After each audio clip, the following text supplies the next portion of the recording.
Hello everyone and welcome back to the Horror Hut. Before you drift off, it would be a nice idea if you could leave a comment to let me know where you are listening from. Please don't forget to give the video a like and subscribe to the channel. Right, let's get comfy and relaxed, and let's begin. Story 1, Forgotten Tracks, Haunting Presence Below. I never expected a subway platform to feel lonely in the middle of a weekday afternoon. I'd come down here mostly out of boredom, maybe a little stubbornness, and the vague pull of urban legend. West End Station had been shuttered for nearly 2 decades, closed off after a series of accidents and budget cuts. Rumors said it was haunted, ghosts, lost souls, the usual nonsense. I never bought into that stuff, but there was something about the way the city forgot this place that intrigued me. It was a hidden pocket of silence, a forgotten pause in the endless rush of commuters. My boots echoed on the tiled floor as I stepped off the cracked platform. The faint smell of mildew tickled my nose, mixed with the sharp tang of rust. The walls were scrawled with graffiti, faded to near invisibility, but there were newer marks too, fresh scratches and smudges that didn't belong to any tagger I'd seen before. I crouched to examine one, a crude symbol, scratched into the plaster with what looked like a fingernail. I ran my fingers over it carefully, the edges rough and raw beneath my touch. The silence pressed in close. I swallowed hard, the taste of stale air thick against my tongue. Somewhere, a pipe clanged, sending a hollow reverberation through the tunnels. I wanted to tell myself it was nothing. Just the building settling. Just the city breathing. But then I heard it. A faint shuffle, like something dragging lightly on the concrete somewhere deeper in the station. I froze. My breath hitched and fogged the collar of my jacket. Another shuffle. Slow. Deliberate. Too measured for a rat. I wasn't alone. I told myself to stay calm.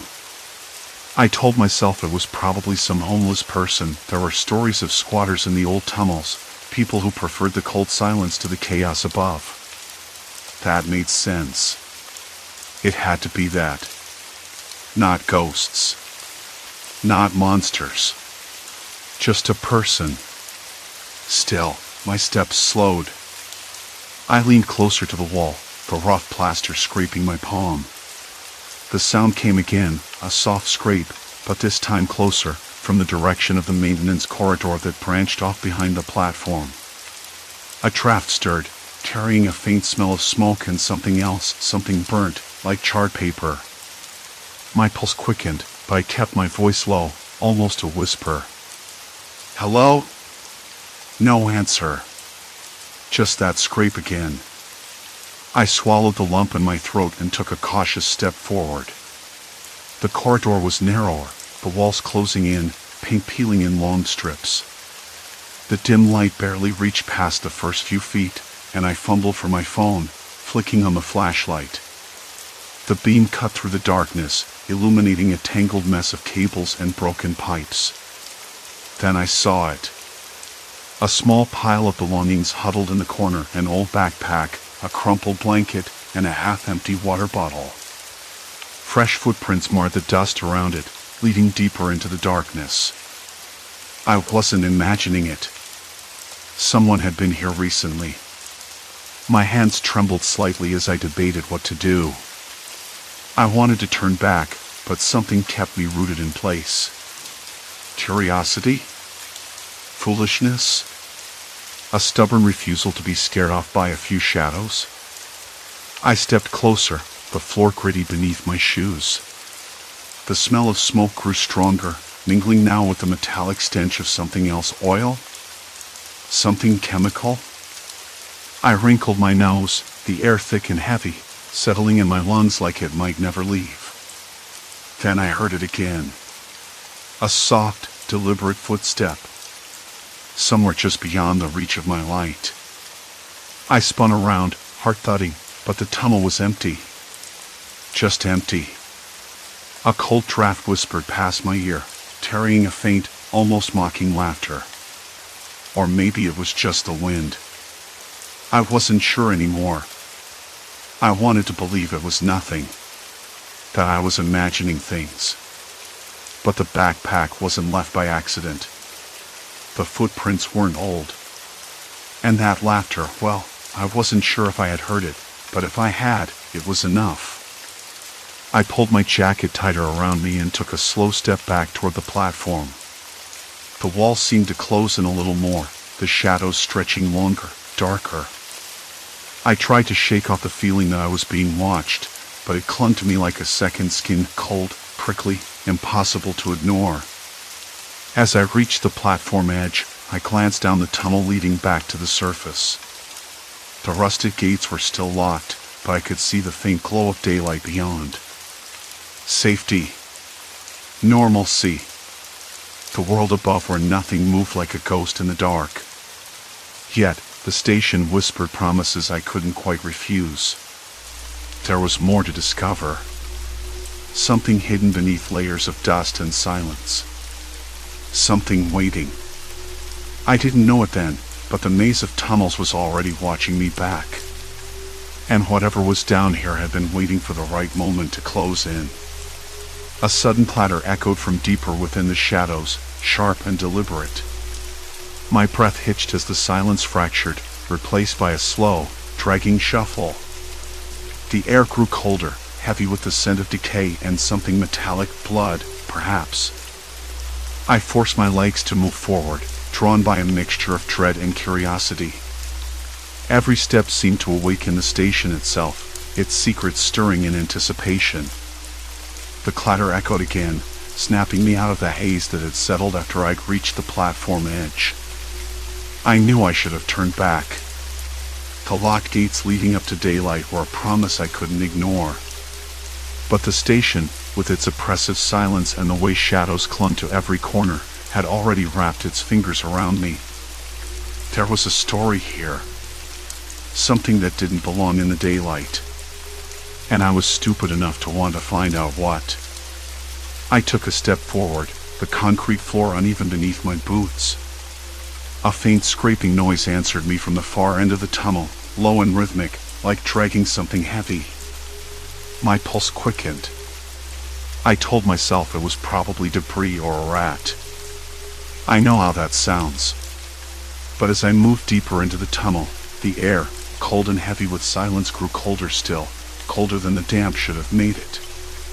My breath came out in uneven bursts, white mist vanishing into the stale underground. The flashlight flickered. I cursed under my breath and tapped it against my palm until the beam steadied. The light landed on something odd, a circle of dirt disturbed in the dust, as if someone had been kneeling there recently. Around it, scraps of paper. Yellowed, torn, but definitely not old enough to have been here for decades like the rest of the station. I crouched down, careful not to make noise. One scrap had a few lines scribbled on it, messy handwriting, hurried, "Don't trust the sound. Keep moving." The words stabbed at me, raising the hair on my neck. "Who's there?" My voice cracked. I swallowed hard. No answer. Just that dragging sound again, closer now. I followed the sound, careful to leave the circle of dirt untouched. The tunnel narrowed, walls closing in like a mouth ready to swallow me whole. I passed a collapsed sign, half buried in rubble, the faint outline of a station name barely visible, Eastgate. That name was familiar, one of the old stops on the shuttered line. A place people said was haunted not because of ghosts, but because of people who disappeared. My mind spun. Disappeared how? And why? The stories always seemed overblown, a way to scare off kids and trespassers. But here, in the heavy silence, the stories felt closer to truth than legend. I edged around a bend and caught sight of something unexpected, fresh footprints in the dust, small and deliberate, leading off into a side tunnel. The prints were too crisp, too clear to be old. Someone had been here recently. Someone who didn't want to be found. I swallowed again, the metallic tang of fear rising in my mouth. I wanted to follow the footprints, but part of me screamed to run back to the surface, to the safety of sunlight and normal life. Instead, I pulled my jacket tighter around me and stepped into the side passage. The air changed instantly. It grew warmer, stale like a closed room long forgotten, and the smell of sweat grew stronger. I caught the faint buzz of a light flickering ahead. Heart hammering, I moved toward it, each step stirring loose gravel and dust. The tunnel opened into a small chamber, roughly carved out of the brick walls. A single bare bulb dangled from a wire, casting sickly yellow light over a makeshift camp. Blankets, plastic bottles, half-empty cans, signs of habitation. A small pile of newspapers lay in one corner, their headlines months old but carefully stacked. Someone had been living here, hiding in the belly of the abandoned station. I couldn't help the shiver that ran through my body. This wasn't just an old ghost story or a forgotten piece of history. This was something alive and watching. My eyes caught a small notebook discarded on a crate. I flipped it open, the pages filled with hurried scrawls and erratic drawings. Maps of the tunnels, marks indicating blocked passages, and a series of notes: don't trust the lights, they watch the exits, never stop moving. The handwriting shifted wildly, like the writer was unraveling with every page. "Who are you?" I whispered, my voice swallowed by the cavernous space. There was no answer. But then, from the far end of the chamber, a sudden noise, a soft click, mechanical and deliberate. I spun around, catching a shadow flickering just beyond the bulb's weak glow. My breath caught. The station was no longer just a place of echoes and dust. It was a trap. I stepped back, heart pounding, the notebook clenched tight. The weight of it was oddly comforting, a small piece of evidence that I wasn't imagining things. Someone was here, watching, waiting, using the labyrinthine tunnels to isolate anyone who wandered too far. I wanted to leave. I should have left. But something else tugged at me, an insistent curiosity, a need to understand what had become of this forgotten place and the person or people hiding in its shadows. Outside, the faint howl of a siren carried through the city. A reminder that the world above was still moving, oblivious to the secrets buried beneath its feet. I took a deep breath, the stale air filling my lungs, and stepped back into the tunnels. The maze was alive, and it was closing in. Every step echoed, each turning deeper into the unknown. The walls seemed to whisper, urging me forward, revealing stories untold. The stale air hung heavier now, thicker somehow, as if the walls themselves were exhaling the weight of all they'd swallowed over the years. I stepped forward, then stopped.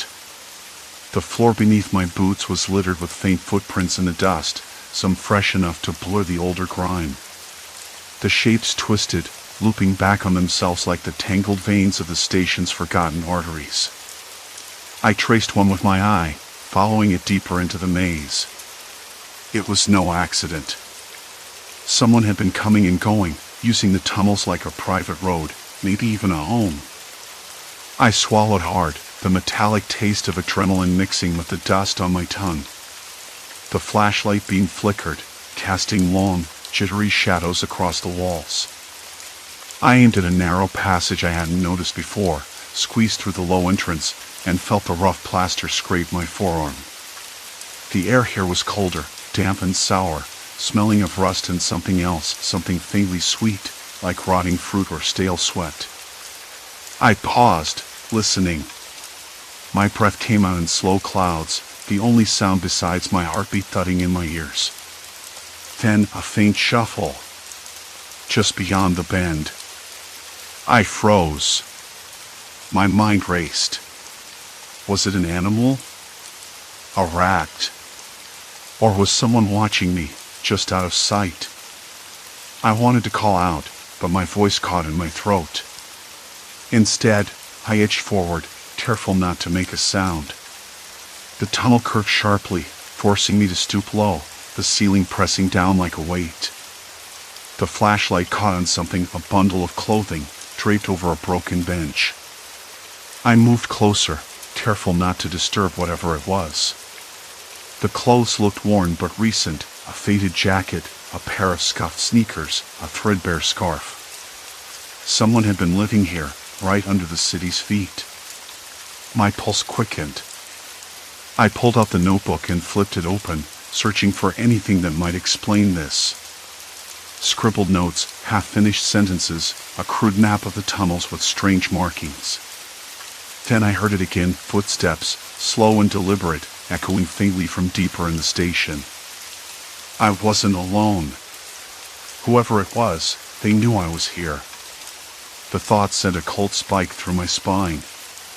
I wanted to run, but the maze seemed to close around me, the walls pressing tighter with every passing second. The flicker of my light revealed graffiti I hadn't seen before, items, symbols, warnings maybe. Turn back, one scrawled in shaky letters. Lost souls stay out. I swallowed hard, the weight of the notebook suddenly heavy in my hands. This was no longer about curiosity. It was survival. I had crossed a line, stepped into a trap laid long ago and freshly baited. The last escape route I'd taken was blocked now, a collapsed wall of rubble sealing off my retreat. The tunnels twisted endlessly ahead, each corridor a question mark, every shadow a potential threat. My phone buzzed once, no signal, just a glitch in the darkness. I pocketed it, focusing on the sounds around me. A low, guttural hum, like someone humming to themselves, drifting closer. Then, a voice, barely above a whisper, "You shouldn't be here." It was close, too close, yet I couldn't see anyone. I called back, trying to keep my voice steady. "Who's there?" "I'm not looking for trouble." Silence. Then a soft chuckle, hollow and dry. "Trouble finds those who wander too far." The voice faded, swallowed by the depths. I shivered, my fingers trembling as I clutched the notebook. The station wasn't just abandoned. It was alive, breathing, watching, waiting. And now, I was part of its story, trapped in a game I hadn't agreed to play. There was no turning back. Heart pounding, I forced myself to move forward, each step echoing unnaturally loud in the cavernous space. The air grew colder, thick with an unspoken menace that seeped into my bones. I scanned the dim platform, my eyes straining to pierce the shadows where the voice had come from. Nothing. Just silence and the faint hum of forgotten machinery. Then, out of the corner of my eye, a flicker of movement. A silhouette, tall, thin, stood motionless near the far end of the platform. I froze, breath catching in my throat. The figure didn't approach, didn't even seem to breathe. It was as if it were carved from the darkness itself. Swallowing fear, I lifted the notebook. "What do you want from me?" I called out, voice barely more than a whisper. The shadow shifted, and the faintest glimmer of light caught something in its hand, a small, rusted key. "To unlock what you seek, you must first lose what you hold dear," the voice rasped, closer now, yet still impossible to locate. My grip tightened on the notebook. Lose what I hold dear? What did that even mean? Was this some kind of test, or a warning? Suddenly, the ground beneath me trembled, a low rumble that quickly escalated into a quake. Dust and debris rained from the ceilings as the station seemed to come alive in protest. The walls groaned, the air thickening with the scent of ozone and decay. I stumbled backward, heart hammering as panic threatened to overwhelm me. The shadow moved again, gliding effortlessly toward an ancient door at the platform's edge. With a flick of the wrist, the key turned in a lock that hadn't been used for decades. The door creaked open, revealing a narrow passage disappearing into blackness. "Step through," the voice commanded, now unmistakably close behind me. Every instinct screamed to run, to flee this cursed place, but something compelled me forward. I hesitated only for a moment before stepping into the void, the door slamming shut behind me with a finality that sealed my fate. The air here was colder still, heavy with a silence that pressed against my eardrums. My flashlight flickered, casting erratic beams onto slick walls covered in strange markings, symbols that seemed to writhe and shift when I wasn't looking directly at them. As I ventured deeper, the whispers returned, soft at first, unintelligible, then growing clearer, threading through the darkness like tendrils. Find the truth, or be consumed. The words chased me, gnawing at the edges of my sanity. I clutched the notebook tighter. Somewhere in its pages lay the key, not just to the station's mysteries, but perhaps to my survival. But the deeper I went, the more I realized the station's secrets were not meant to be uncovered. They demanded sacrifice, and I was running out of time. The air was colder than before, the kind of cold that isn't just temperature but a weight pressing deep into your bones.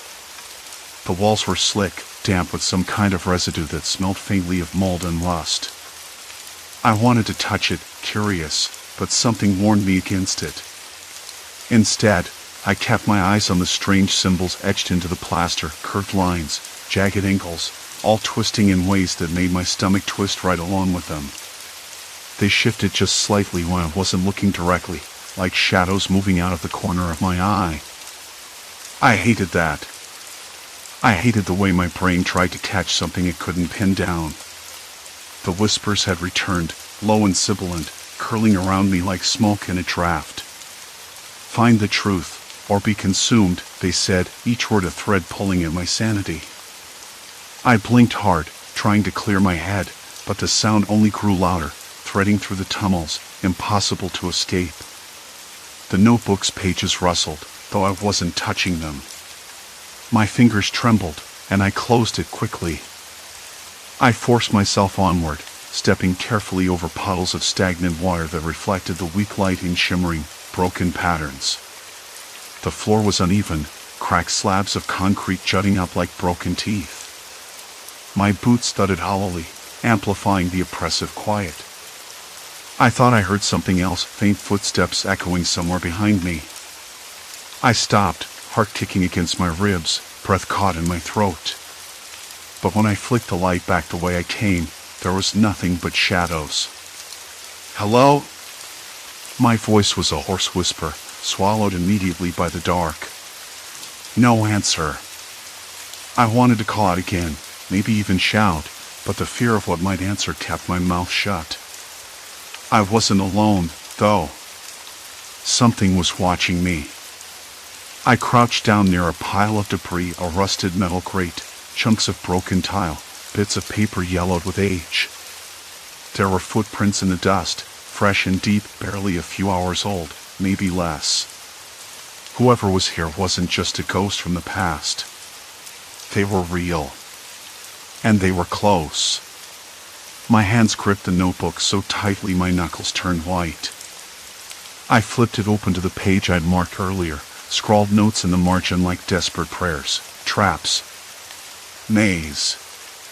Someone uses the tunnels to trap people. Stay calm. Don't let them find me. A sudden clatter echoed from deeper within the tunnels, a metallic bang that rang sharp and sudden in the silence. My breath hitched. The sound was close, too close. I spun around, flashlight beam darting wildly, but only darkness stared back. I took a step, then another, each footfall slower, heavier. I could feel the walls closing in, the maze tightening around me. The whispers were louder now, voices overlapping in a maddening chorus that made my head throb. Stop. The word was clear, sharp as a slap. Not in my head this time. Somewhere ahead, a voice cold, low, and unmistakably human. I froze. The flashlight flickered again and died. Darkness swallowed me whole. My breath came out in ragged gasps, hands fumbling to find the flashlight, the notebook, anything. My fingers brushed cold metal railings, maybe, and I gripped them, heart pounding so loud it felt like it would burst. Then, a faint, rhythmic tapping started. Not footsteps. Tapping. A deliberate, measured sound echoing through the tunnels, coming closer. It was a game. Someone was playing with me. I whispered into the dark, "Who's there?" "Show yourself." No answer, just a tapping moving parallel to me, circling like a predator. I forced myself to move, following the sound, the only direction my instincts permitted. The notebook was my guide, the only anchor in the chaos. I scanned its pages with trembling eyes, searching for anything, a clue, a pattern, a way out. The tapping stopped abruptly. Silence. Complete silence. Then, a light flickered in the distance. Not my flashlight, but something else, a dull, orange glow, like a candle or a lantern. It pulsed gently, beckoning. I hesitated. The air smelled different near the light, smoky, with a faint trace of something bitter, like burnt plastic and stale coffee. I swallowed hard, stepping forward.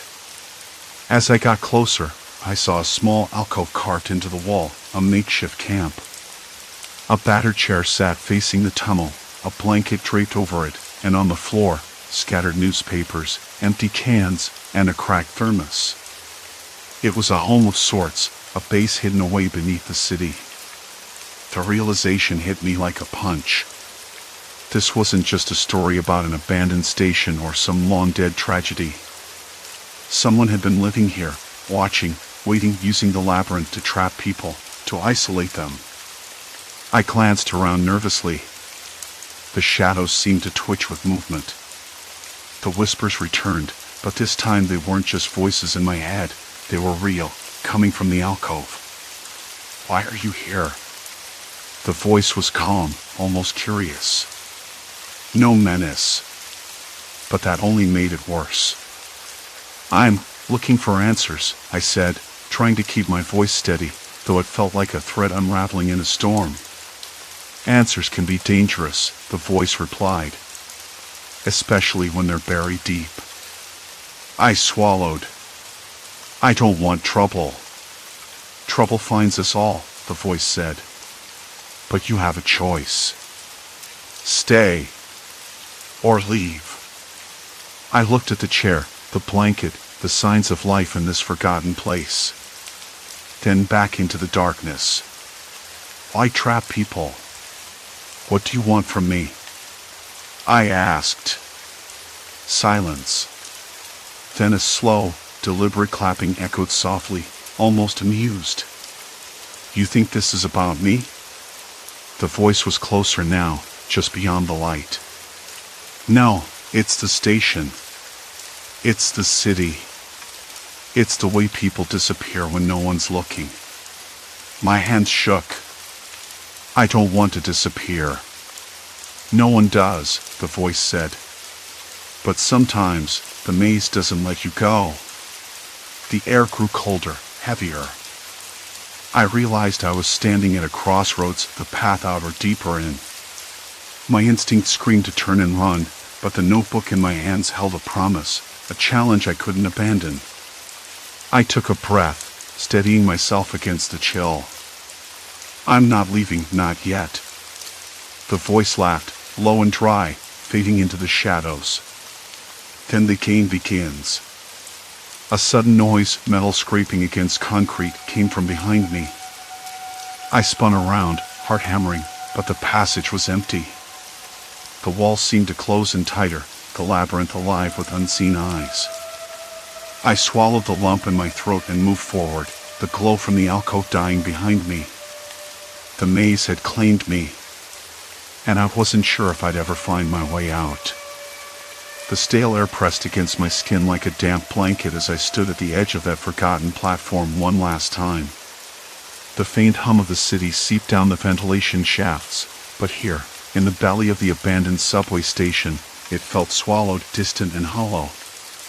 I could still taste the metallic tang of rust and dust in my mouth, a bitter reminder of how close I'd come to losing myself in the tunnels below. I wasn't sure what I had expected when I decided to return. Closure? Answers? Maybe just to prove to myself that I wasn't crazy for hearing those footsteps behind me or for finding the crudely made barricade in the corridor. Whatever it wasn't peace. Not yet. The narrow passageways seemed to breathe around me as I retraced my steps. The walls, once smooth ceramic tiles, now cracked and peeling, held stories written in grime and desperation. I remembered the faint scent of damp fabric and the occasional flicker of a dying flashlight. Evidence of someone or something living here. Not ghosts. Not monsters. Just a person or people who'd made this maze their home and their trap. I paused near the junction where the tunnel split. The place where I'd first felt the eyes on me. The air was cooler here, heavier. I could hear the faint drip of water echoing somewhere deeper, the slow, methodical rhythm like a heartbeat. My fingers brushed against the rough plaster, tracing the outline of a scratched symbol, probably a mark left by the one who stalked these passages. A warning or a way to confuse. I swallowed hard. The thought of being hunted in a place like this wasn't thrilling anymore. It was real. Too real. I pulled my jacket tighter around me, the fabric stiff with dust. The flashlight's beam wavered, casting long shadows that danced on the walls. My legs trembled, but I forced myself forward, retracing the path that had nearly ensnared me the night before. The barricade was gone. Someone had cleared it, maybe a sign that the watcher was still close, still aware. Hello? My voice cracked, startling me. Is anyone there? Silence. Complete silence. I tried to steady my breathing. I knew how that sounded, like an idiot calling out to a stranger in a place where danger hid behind every corner. But I couldn't help it. I needed to confront this, to understand who or what was behind the whispers and footsteps. The corridor stretched ahead, narrowing before bending sharply left. I edged forward, the beam catching on a pile of discarded belongings, a torn jacket, a worn-out backpack, empty cans. Signs of recent habitation. Someone was here, no doubt. A shuffle echoed ahead. My heart leapt. I froze. Please, I said softly, I don't want any trouble. The sound stopped. I held my breath, every muscle taut. Then, a voice. Low, cautious. Why are you here? It wasn't angry or threatening. Just tired. Hollow. I'm curious, I admitted. I needed to know if the stories were true.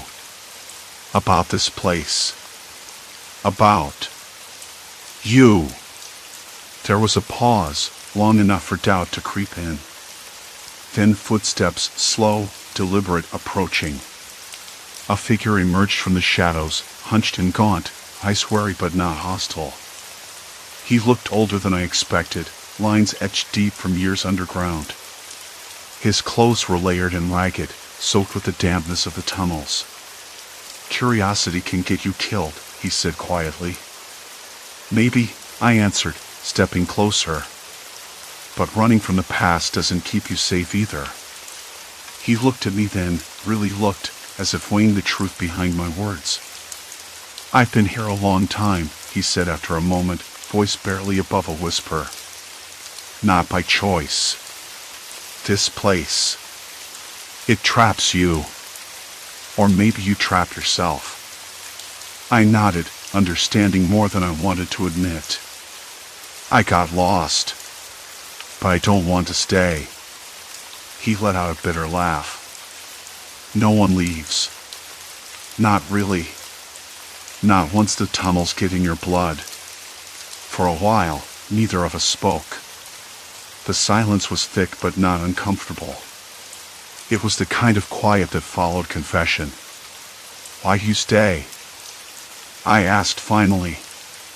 He shrugged, the gesture heavy. Because out there, nobody cares. Down here, at least you're invisible. Safe from the world that forgot you. I closed my eyes, the weight of his words settling deep. It was a prison built from loneliness and fear, not just bricks and rust. Maybe it's time to stop hiding, I said. To find a way out, even if it's hard. He studied me, something flickering behind those tired eyes. A spark, maybe hope or disbelief. You think you can just walk away, he murmured. I have to try. The tunnels, with all their darkness and secrets, had shown me something vital. Fear could paralyze you, but it could also teach you where to be brave. I wasn't the same person who had stumbled onto this platform days ago. I was different. Wiser, maybe. More cautious. But willing. We walked together then, side by side, not as hunter and hunted, but as two lost souls seeking daylight. The path was not easy. The corridors twisted and turned, every step a challenge. But the weight of being followed, of being trapped, lifted with every breath outside the shadows. When we finally reached the exit, the sharp scent of rain and city noise filled the air. The light hurt my eyes, but it was good to see. To breathe. He hesitated at the threshold, looking back into the dark maze. Thank you, I said. He nodded, a fragile smile breaking through. Maybe someday you'll come back. But not like before.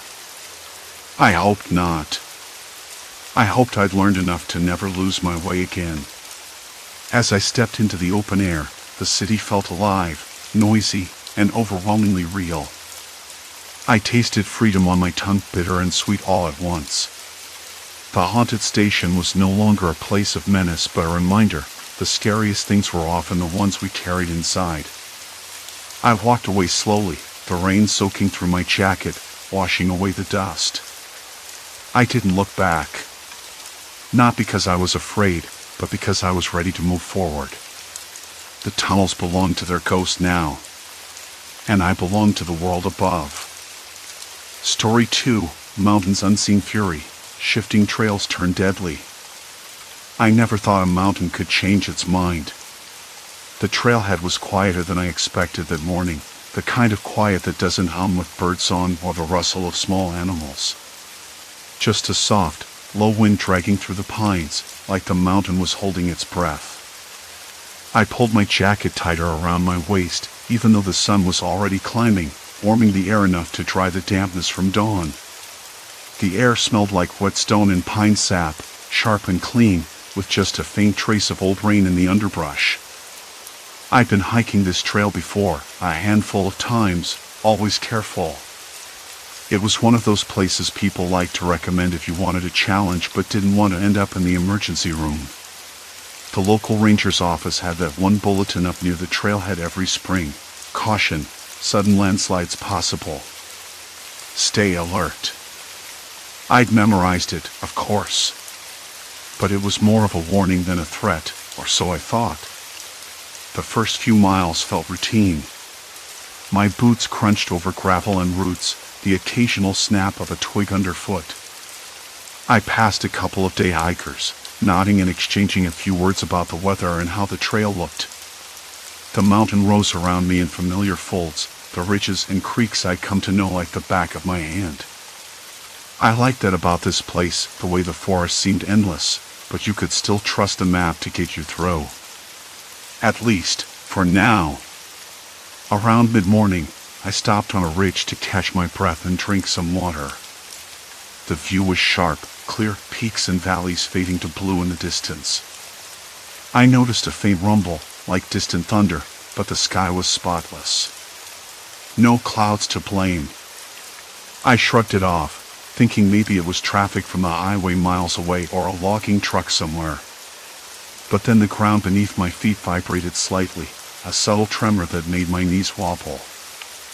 I stepped back, scanning the slope below. There, near the edge of the trail, a thin crack had appeared, spider webbing out from a loose rock. I turned my gaze around carefully. The trees stood still, but something about the air felt off, heavier. Like the mountain was stretching in its sleep. I checked my phone. No signal, as usual, and the battery was dipping faster than I expected. I cursed silently. I knew this trail wasn't exactly a hotspot for cell service, but I'd hoped to check in later. I stuffed the phone back in my pocket and pressed on, telling myself I was imagining things. Maybe the crack had been there, and I just never noticed. The trail narrowed after that, hugging the steep hillside, the soil loose and crumbly. I kept a steady pace, careful where I placed each step. A few times, small rocks tumbled down the slope, rattling through the underbrush below. Nothing alarming, just the usual mountain whispers. Then I heard voices. They were faint at first, carried on the wind like an echo from far away. A couple of hikers, I assumed, maybe lost or turning back. I called out, but the voices didn't answer. Instead, they drifted closer, fragmented and uneven, like a broken radio signal. I stopped and listened. The words were indistinct, but there was an edge to them. Urgency? Fear? I wasn't sure. I shook my head and started walking again. The trail twisted sharply, and the ground felt less steady. A patch of dirt gave way under my foot, sending a shiver up my spine. I caught myself on a tree root, heart racing. The mountain was shifting, no doubt about it. I told myself it was just a landslide in progress, nothing new. But the way the earth seemed to move beneath me was different this time, faster, more deliberate. A few minutes later, I spotted fresh debris blocking part of the path, a jumble of rocks and soil that hadn't been there before. My stomach sank. I sat down on a boulder, breathing heavily. The sun was higher now, casting long shadows that twisted across the trail like fingers. I pulled out my water bottle and took a slow sip, tasting the metallic tang of minerals mixed with the pine. From the ridge above, a sharp crack split the air. I looked up just in time to see a chunk of the hillside crumble, sliding down with a roar that pushed dust into my throat. I coughed, blinking through the crit, and scrambled to my feet. The landslide had shifted the trail completely, gouging the earth, leaving jagged edges where roots dangled above empty air. My heart pounded so hard I thought it might burst. I wanted to turn back, but the path behind me had been swallowed by the slide. I was trapped between unstable slopes now, the landscape breaking apart like brittle glass. I checked my pack for the third time that morning. No map. I'd forgotten it on the kitchen counter. Brilliant. My phone was dead. The voices I'd heard earlier were gone, swallowed by the mountain's rumble. I swallowed hard, my palms slick with sweat. Something wasn't right. The ground shifted beneath me again, smaller this time, but unmistakable. I took a deep breath, tasting the sharp dust in the air, and tried to steady myself. The mountain wasn't just moving, it was rearranging, like a puzzle I didn't know how to solve. I glanced around. The trees leaned at odd angles, the path twisted into shapes I didn't remember. A narrow crevice yawned nearby, dark and deep, swallowing the fading light. I didn't know if I was imagining it, or if the mountain had started to trap me. But I knew one thing, I wasn't going anywhere until I figured out how to get out. The ground was quieter now, or at least quieter than that relentless, grinding roar from before. I pulled my pack closer, fingers fumbling over the straps as if handling them might summon some kind of plan. No map, no phone, no real sense of direction. I glanced up at the sky, gray and swollen with clouds that promised rain or worse.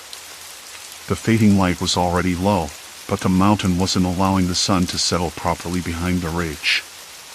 Shadows moved oddly, stretched in directions that made my stomach twist. I squinted toward the crevice again, that black maw yawning nearby. It felt like the mountain's mouth, ready to swallow me whole. I didn't want to go near it, but I couldn't stay here either. I was caught in a maze of unstable slopes, shifting too fast for comfort, and every step I took seemed to trigger tiny avalanches of loose rock and soil. I swallowed hard. "Okay, think," I muttered under my breath, voice rough and low. "You've seen worse. You've gotten out of worse." But the words rang hollow against the oppressive weight of the place. I started moving, slow and deliberate, toes testing the ground before committing to each step. The dirt crumbled beneath me, a warning I couldn't afford to ignore. I kept my hands open, ready to catch myself if the earth betrayed me. My breath came out in quick, shallow bursts. I was on edge, every nerve alert. Then I saw it, a faint trail of footprints, partially covered in dust but unmistakable. Human prints. Not mine. They led toward the ridge but twisted off at the last moment, disappearing into a cluster of broken trees hanging precariously on the slope. My heart ticked up, a sudden jolt of something sharper than fear. Relief? No, suspicion. Someone else was here. Or had been. Recently. I followed the prints carefully. The ground underfoot was loose, and the slope steepened, forcing me to crouch low and grip handfuls of dirt and roots. The scent of pine mixed with something else, smoke. No, not smoke. Burning wood, maybe from a campfire. Or something older, something that made my throat tighten. Near the trees, I found scraps of fabric tangled in branches, frayed and stained, possibly from a jacket. I pulled at a thread and the fabric snapped. It wasn't mine. Whoever had been here wasn't far ahead. I could feel the weight of their presence, even if the mountain had tried to erase their path. "Hello?" I called out, voice cracked and uncertain. No answer. Just the rustle of leaves and the distant drone of shifting earth. I crouched, eyes scanning the ground. There were footprints, yes, but also something else, broken twigs, disturbed dirt, a discarded water bottle crushed underfoot. Signs of haste. Panic. Or maybe just someone caught off guard. I debated. Should I follow? Could I trust my gut here? The mountain had a way of twisting reality, making you doubt what you saw and heard. But the idea of another person, maybe trapped like me or worse, gave me a direction. A purpose. I started moving again, following the faint trail, the landscape shifting subtly with every step. Trees that had been upright a moment ago now leaned as if pushed by an invisible hand, and rocks rearranged themselves in ways that defied logic but not physics. I caught myself stepping over a narrow crack that hadn't been there before, a fissure that looked fresh, dangerous. The air grew colder, and the sky darkened further. A distant rumble vibrated through the ground, low and threatening. I froze, breath caught in my throat. The mountain was alive in a way I hadn't understood before, but not supernatural. Just raw, brutal geology and maybe something else. Ahead, I spotted a figure, a man, hunched and still, leaning against a weathered tree trunk. Relief surged, but it was quickly tempered by the sight of his face, pale and drawn. He looked exhausted, eyes wide and glassy. "Hey," I called softly, stepping closer. "Are you okay? Are you hurt?" He didn't respond at first, just stared at me with a kind of hollow desperation. Then he blinked, as if waking from a nightmare.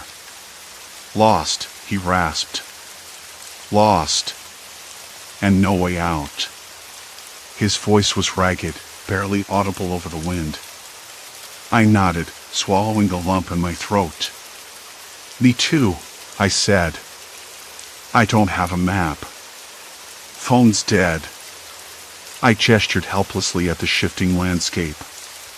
The mountain. It's changing. I don't know what's real anymore. He nodded slowly, eyes flickering with something I couldn't place. Fear, yes, but also something darker. Suspicion? Resignation?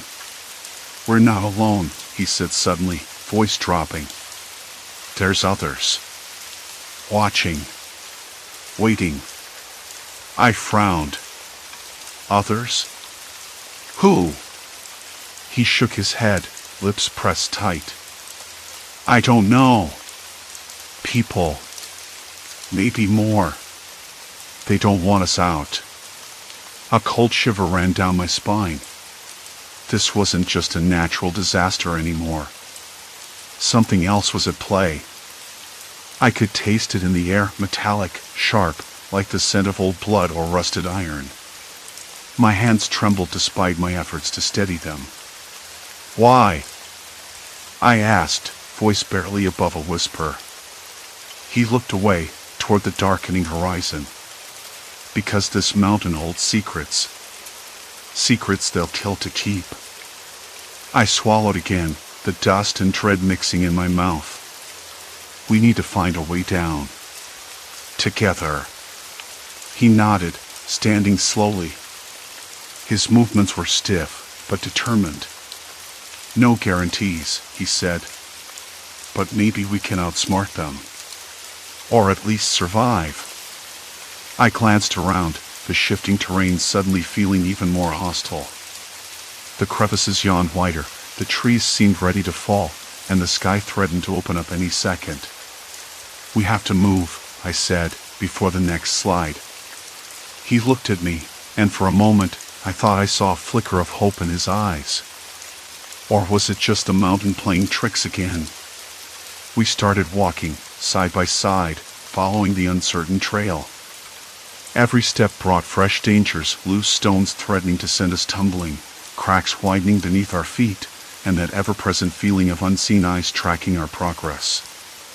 The mountain was no longer just a place. It was a maze, a trap, and maybe a prison. And somewhere inside, the truth waited, hidden beneath layers of dirt and fear. But the question was, would we find it before the mountain swallowed us whole? We kept moving. We're running out of time, I said, my voice low, barely breaking the mountain's uneasy silence. That last slide, what if it wasn't just random? What if the whole thing's happening faster because someone wants it to? He looked at me then, eyes sharp but shadowed.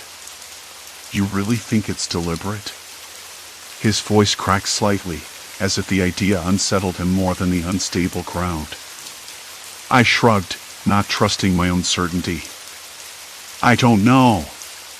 But the way the earth keeps shifting, the cracks opening up like they're alive. It's like the mountain's been weaponized. Or maybe we stumbled into something worse than nature. He shook his head, but didn't argue. The wind picked up, carrying the faint scent of damp earth and something else, smoke. Or was it just my imagination? I stopped, sniffing the air like a hound. Wait, do you smell that? Smoke, he asked, narrowing his eyes toward the ridge. A thin curl of gray rose against the darkening sky, barely visible but unmistakable. Could be a campfire. Or someone else. I swallowed. That meant we weren't alone. Not just the mountain, but other people watching, waiting, maybe even hunting. The trail forked suddenly, jagged and confusing. One path sloped steeply downward into a ravine littered with shattered branches. The other climbed sharply toward a cluster of twisted pines. Neither looked promising. I hesitated. Which way? He tapped his chin, then pointed toward the pines. Up. Less chance of collapse. I nodded, but the choice nodded me. The higher we climbed, the thinner the air and the more exposed we'd be. Still, staying low felt like stepping into a trap. As we ascended, the ground quaked beneath my boots. A low rumble, distant but growing, like the mountain groaning under some immense pressure. My heart hammered, echoing the sound. That's new, I muttered. He glanced back. Could be more landslides. or something else. We pressed on, shadows lengthening, the sky streaked with bruised purple and orange. The trees here were gnarled and blackened, as if scorched by fire long ago. Charred bark flaked under my fingers when I brushed past, the rough texture a stark contrast to the soft moss-coating stones nearby. Then I saw it. A cluster of footprints, fresh and unnervingly deliberate, leading off the main path and into the dense underbrush. They were too large to be animal prints, definitely human. "Someone's been here," I said, voice barely above a whisper. He crouched, examining the tracks. "Not just been here. They're watching us." A cold spike of adrenaline shot through me. "Why? What do they want?" He stood slowly, eyes scanning the tree line like a predator. "Control. Information. Or maybe just to keep us from finding out what's buried beneath all this." I swallowed hard, the taste of dust and pine resin filling my mouth. The mountain no longer felt like a place to hike or explore. It was a labyrinth of danger, both natural and human-made. And now, we were caught in the center. The wind shifted again, carrying a faint murmur of words. No, just the rustle of leaves. But it set my nerves on edge. Every sound seemed amplified, the snap of a twig, the scrape of stone against stone, the distant call of a bird that sounded almost like a warning. "We can't turn back," he said suddenly, voice firm. "The trail behind us is collapsing faster than we can move. If we go back, we'll be trapped." I stared at the path we'd come from, where the earth had already fractured in jagged lines. So this is it. No escape. He nodded grimly. Point of no return. The weight of those words settled on my chest like a stone. I wanted to argue, to protest, but the mountain-shifting face left no room for doubt. Every second we stayed, the ground threatened to swallow us whole. And whoever was out there watching, waiting, could close in at any moment. Suddenly, a movement caught my eye. A figure slipping between the trees, barely visible but unmistakably human. My breath hitched. "Did you see that?" He squinted. "Yeah. Not alone anymore." Panic rose like bile. We were exposed, vulnerable, and the mountain was closing in from all sides. "We have to find shelter. Now!" His voice was urgent, a quiet command. I nodded, heart pounding so loudly I thought it might give us away. We veered off the trail, scrambling toward a rocky outcrop that jutted from the slope like a fortress.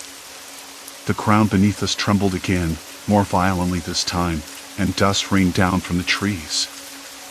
I stumbled, catching myself on a rough stone.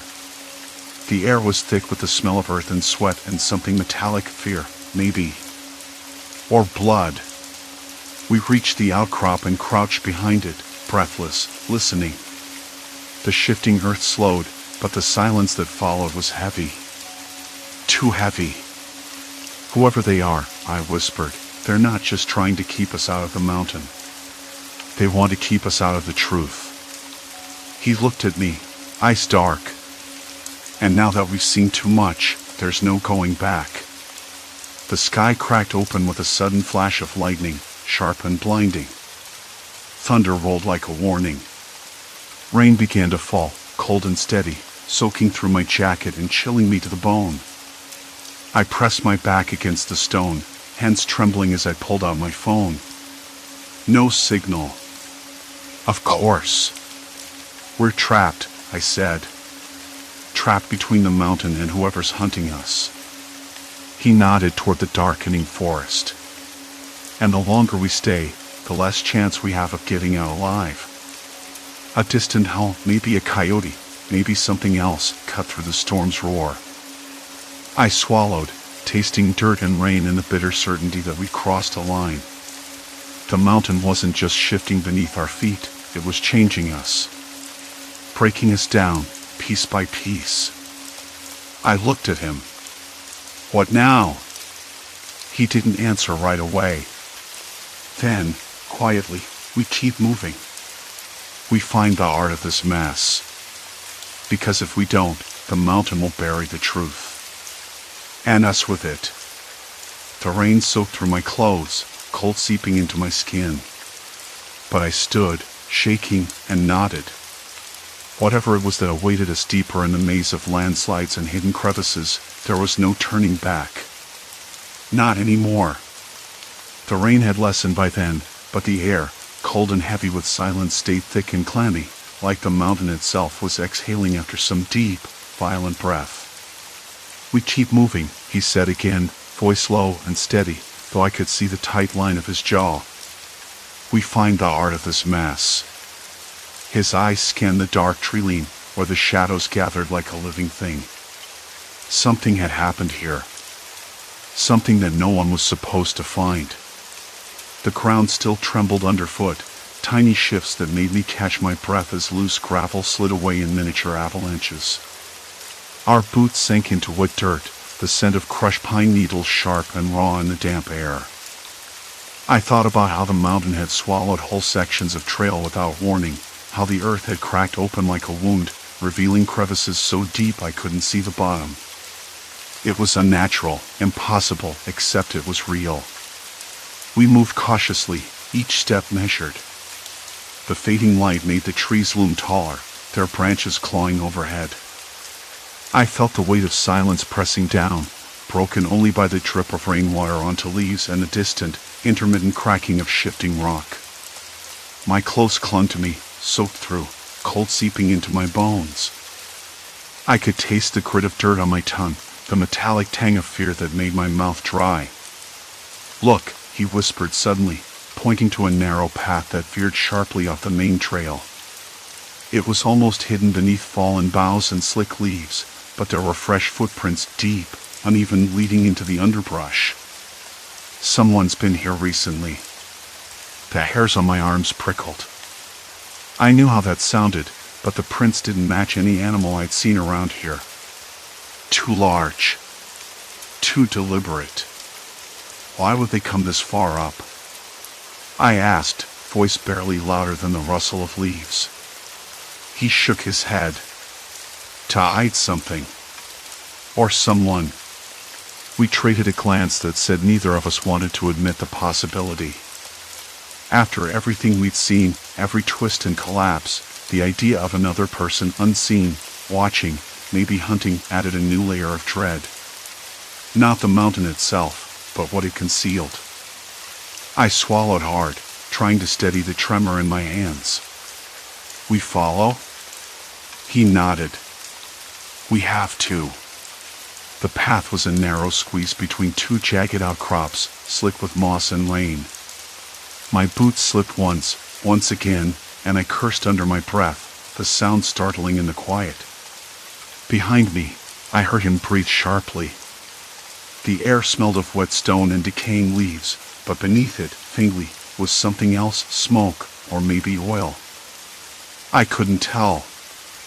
We pressed deeper into the thicket, branches scraping at our faces, and I tasted the bitterness of exhaustion mingled with adrenaline. Every sense screamed caution. The trail twisted and doubled back, disorienting. I lost track of time, or maybe it stopped altogether. The mountain seemed to fold over itself, swallowing the sky and light. Then we found it. A hollow in the earth, partially concealed by an uprooted tree. The mouth of a narrow cave, damp and dark, with a faint smell of something old and sharp, like mildew mixed with rust. Here, he said, voice hushed. This has to be it. I knelt at the edge, the stones slick beneath my fingers. The air inside was cool but stale, heavy with the scent of earth and something metallic. My breath caught. There was a faint scrape, almost a whisper, echoing from within. Did you hear that? I asked, heart thudding. He nodded. Someone's inside. That thought twisted my gut. Trapped in this mountain maze with a stranger, or worse, someone who'd been waiting for us. My skin prickled, the hair standing up along my neck. I could almost feel eyes on us, hidden just beyond the cave's entrance. "We don't know what we're walking into," I said, voice tight. He looked at me, shadows playing across his face. "But we have to." Reluctantly, I ducked inside, the weight of darkness swallowing me whole. My phone's flashlight cut a shaky line across the walls, revealing jagged rocks and patches of slick moss. The air was colder here, and every footstep echoed like a shout in a cathedral. The sound came again, a faint shuffle, a breath, maybe a whisper. I froze. My throat dry, my hands clenched into fists at my sides. The flicker of light caught something on the floor. A crumpled piece of paper, stained and torn. I reached down, fingers trembling as I unfolded it. Scrawled in hurried, uneven handwriting were words that made my stomach drop. They watch. The mountain doesn't forget. Don't trust the silence. I looked up. "We're not alone," I said, barely above a whisper. He nodded grimly. "No. And whoever's here wants us to know it." A sudden noise, a sharp crack from deeper in the cave, made us both jump. The ground beneath my feet shifted slightly, dust falling from the ceiling. The mountain was alive beneath us, restless and unpredictable. "We need to get out," I said, voice shaking. He hesitated, then moved to lead the way back. But as we turned, a shadow detached itself from the darkness ahead. A figure stepped into the beam of light, face obscured by a hood, eyes glinting with something unreadable. "Going somewhere?" The voice was low, calm, but edged with menace. My breath caught. The mountain's maze wasn't just a trap of earth and stone, it was a cage, and we had just found its keeper. I swallowed the lump in my throat, the taste metallic and bitter. The figure took a slow step forward, and the cave seemed to close in around us. The descent into darkness wasn't just about the mountain anymore. It was about what we were willing to face and what we might never escape. The figure didn't move again. He, or maybe it was a she, though the voice suggested a man, tilted the hooded head slightly, as if weighing us, deciding. The silence stretched, heavy and deliberate. I looked at my companion. His eyes were wide, unblinking, but he didn't speak either. Neither of us made a move. "You shouldn't be here," the figure finally said, voice steady but cold. "This mountain doesn't like visitors." The words hit me like a slap. I wanted to argue, to say we didn't belong here any more than anyone else, but it felt useless. I swallowed, trying to steady my shaking hands. We didn't mean to intrude," I said faintly, voice cracking. "We just got lost. We're trying to get out."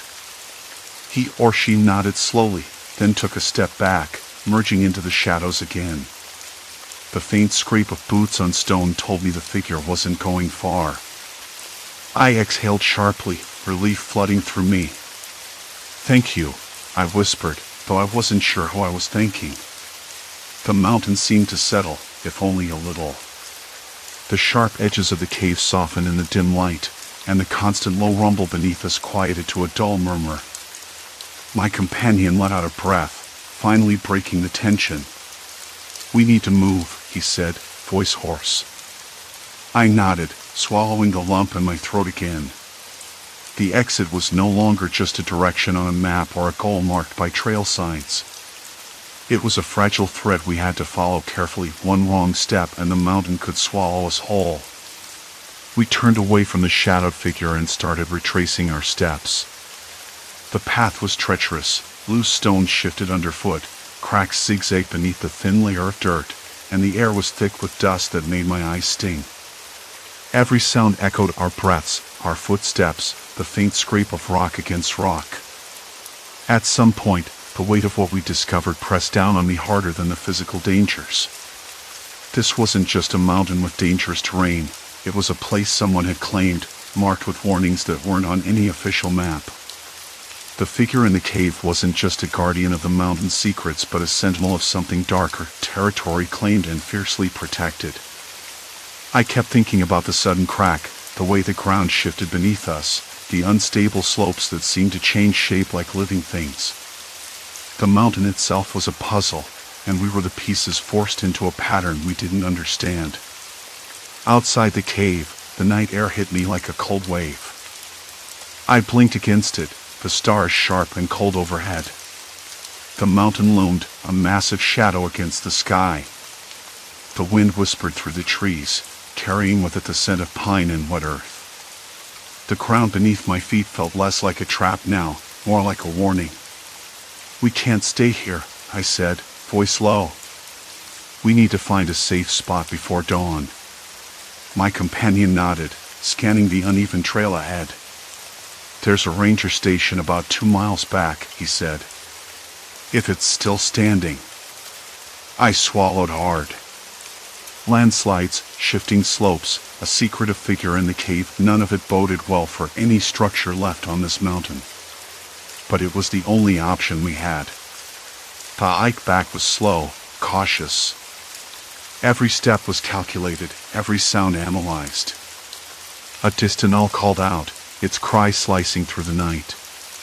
Somewhere far below, a river gurgled, a steady pulse beneath the chaos of shifting earth. At one point, I stumbled over a root and caught myself against a weathered tree trunk. The bark was rough, splintered, cold against my palm. My hands trembled as I pushed myself upright. I forced my mind to focus on the path, the narrow trail winding through the dark. No more shadows. No more surprises. We reached the ranger station just as the first hints of dawn bled into the sky. The building was battered, windows cracked, one door hanging crooked on its hinges. It smelled of damp wood and old smoke. Inside, the air was stale but safe, a reprieve from the mountain's restless breath. I sat on the floor, knees drawn up, and let the silence wash over me. The adrenaline ebbed, replaced by a deep, sinking fatigue. My companion lit a small lantern, its soft glow casting long shadows on the peeling walls. "We need to call for help," he said, pulling out his phone. No signal. I sighed, the weight of isolation settling like a stone in my chest.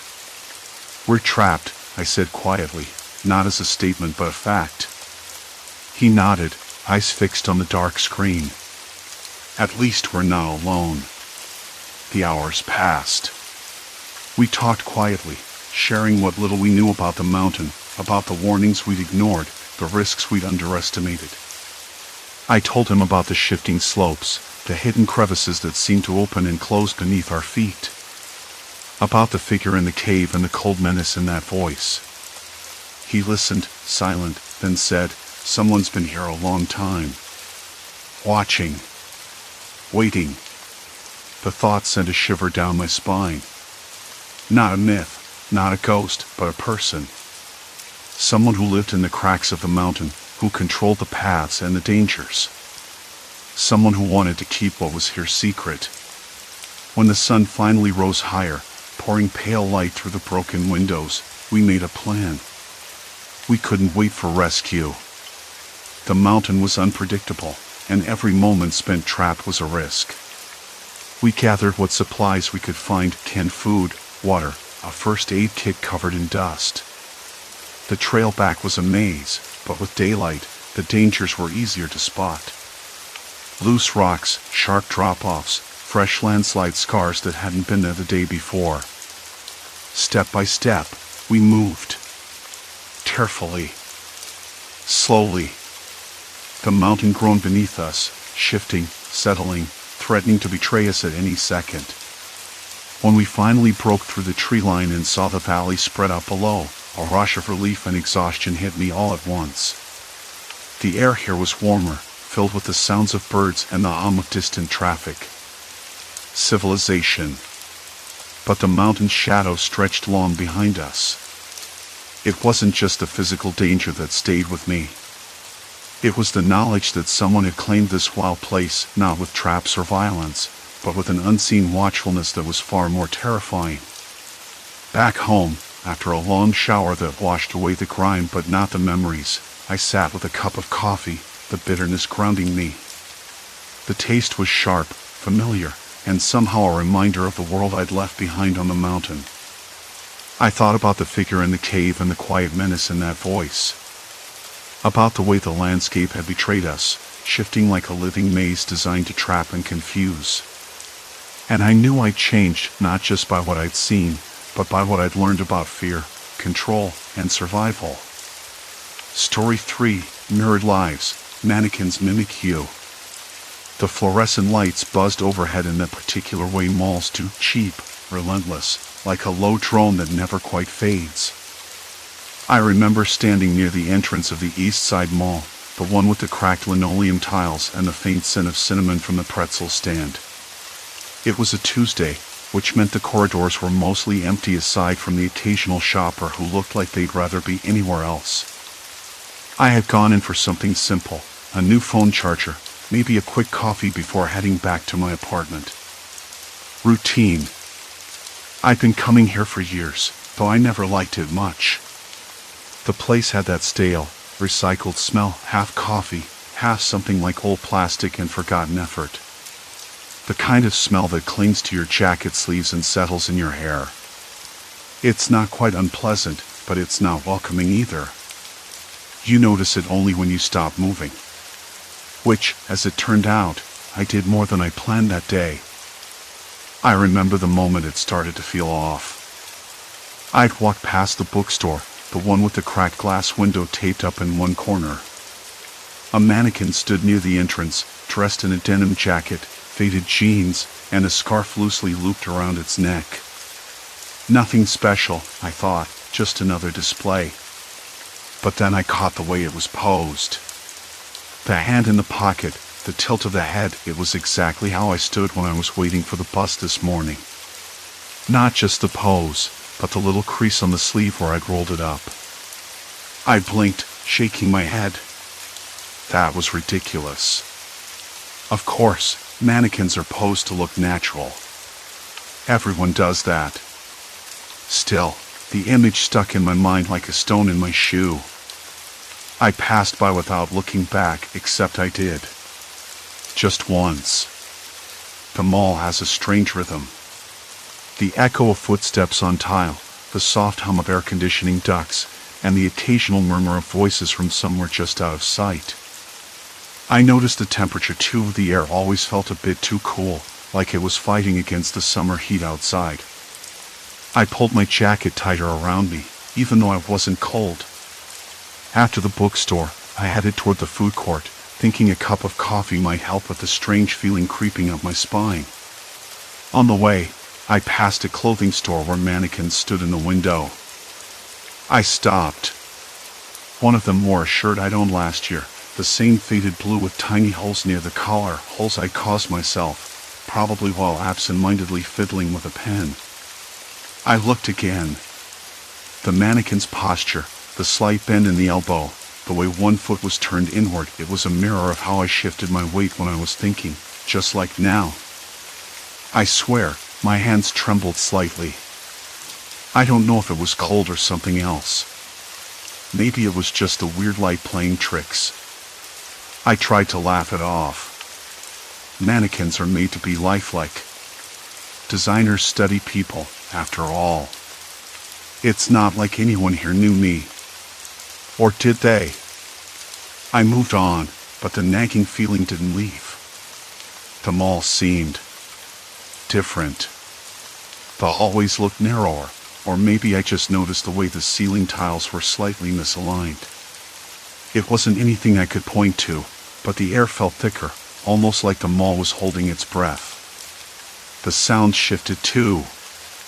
The usual distant hum of fluorescent lights was interrupted by a faint tapping, something rhythmic, like a tiny drumbeat coming from somewhere deep inside the complex. My steps faltered. I glanced over my shoulder. No one was there.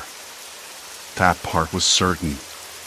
The mall was empty enough for me to hear my own breathing, shallow and quick. I told myself to calm down. I was tired. It was too early for this kind of paranoia. The food court was deserted, save for one figure sitting alone at a table near the window. He was an older man, hunched over a newspaper, muttering to himself. I caught a whiff of his cologne, strong, musty, like worn leather and peppermint.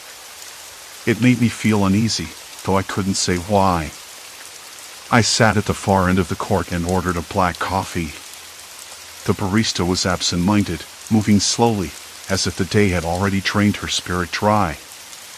I took a sip. Bitter and hot. Just the way I liked it. That's when I noticed the security cameras. A cluster of them hung in one corner, their lenses glinting under the harsh lights. I watched them for a moment. The cameras scanned the room in slow, mechanical arcs. I wondered what the guards saw, if they saw the same subtle changes I was sensing. The shadows creeping along the walls, the flickering in the dim light that cast long, dancing shadows fixtures, the way the mannequins seemed to shift their poses when no one was watching. I looked back toward the clothing store. The mannequins were gone. Or at least, the window was dark. I frowned. Did I imagine them? I was sure I'd just seen them. I finished my coffee and stood up, intending to leave. But as I traced my steps back toward the entrance, the corridor looked unfamiliar. The map on the directory showed the shoe store should be to my left, but when I turned, I found myself facing a narrow hallway lined with empty storefronts shuttered tight. That was impossible. I checked the directory again. Same map, same labels. Yet the space around me had changed. I swallowed hard. My palms were clammy. The fluorescent lights above flickered, casting uneven shadows that seemed to crawl along the walls. The air smelled sharper here, like dust and something faintly metallic. I started walking, faster this time, toward the main entrance. The mall's layout was supposed to be fixed, simple, predictable. But it wasn't. Not anymore. I heard a soft shuffle behind me and spun around. Nothing. Just the echo of my own footsteps. Then I saw it. A mannequin, standing at the end of the hallway, dressed in the same outfit I'd worn yesterday, a gray sweater, dark jeans, and those worn sneakers I've had for years. The face was blank and pale, but the posture, the slouch of the shoulders, the slight tilt of the head, it was me. I felt my breath catch. It was impossible. Who would do this? Why? I wanted to run, but my legs felt leaden. The mannequin didn't move, but I could swear it was watching. It held a small, crumpled piece of paper in one hand. I stepped closer, curious and terrified. The paper was blank. I laughed, nervously. I still can't explain it. Of course it was. I turned to leave, but the hallway behind me had disappeared. Instead of the entrance, there was only a solid wall where there should have been an open passage. Silence. Complete silence. And then, a voice, barely more than a whisper, echoing from the darkness just beyond my sight. I see you. I froze. The mall was no longer just a place to pass time. It was a trap. And I had no idea who was pulling the strings. The whisper hung in the air long after it stopped, like a bad scent you couldn't shake. I see you. I stood frozen, the cold sweat gathering along my spine, my palms slick against the rough plaster of the wall. The solid surface behind me was unforgiving, no door, no crack, nothing but an unbroken slab of gray. The hallway that had been there moments ago was gone, vanished as if someone had erased it with a giant rubber.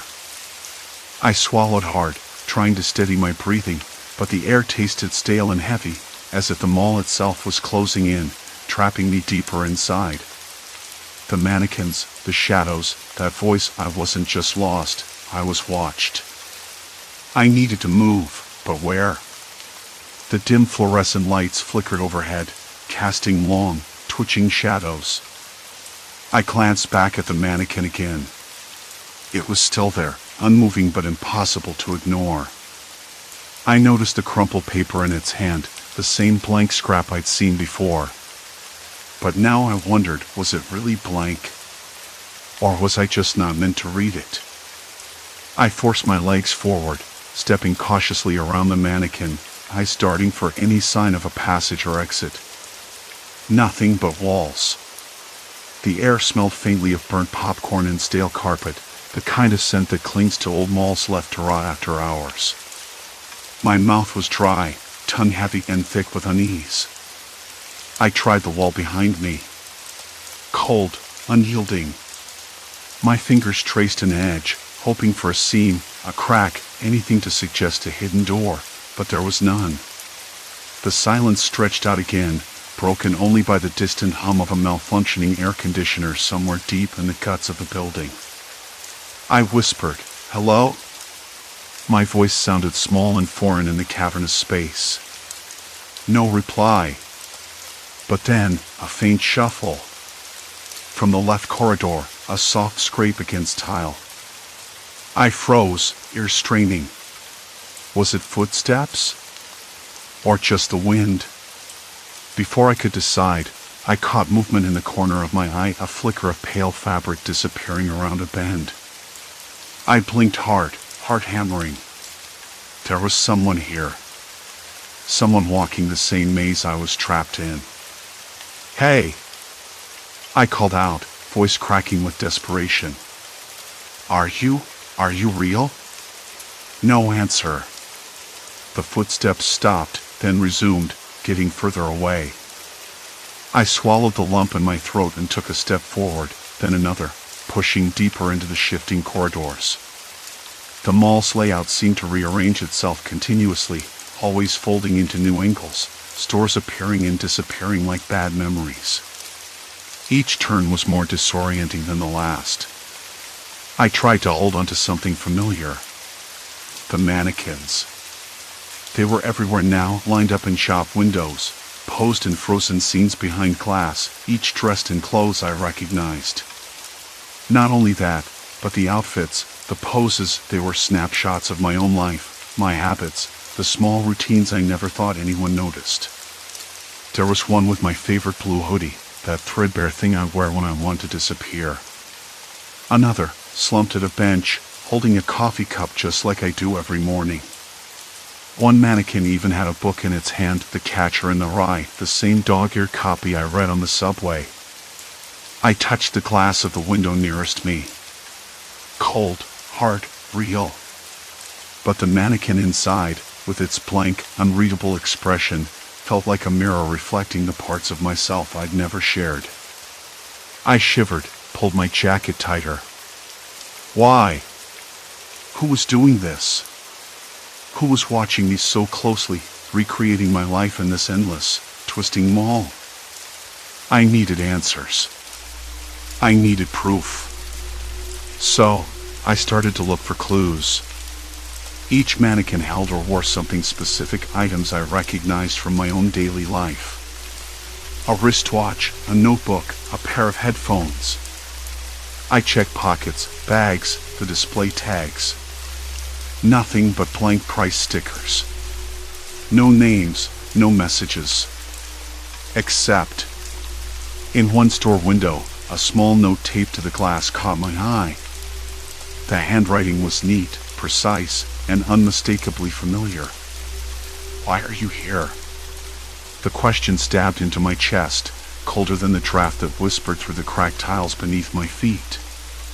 I glanced around, half expecting to find someone standing nearby, watching, but there was only silence. I whispered back, "I don't know." No answer. I traced my steps back, trying to find the corridor where I'd seen the figure. The mall was a shifting puzzle, signs changed, colors bled into one another, the spaces stretched in impossible ways.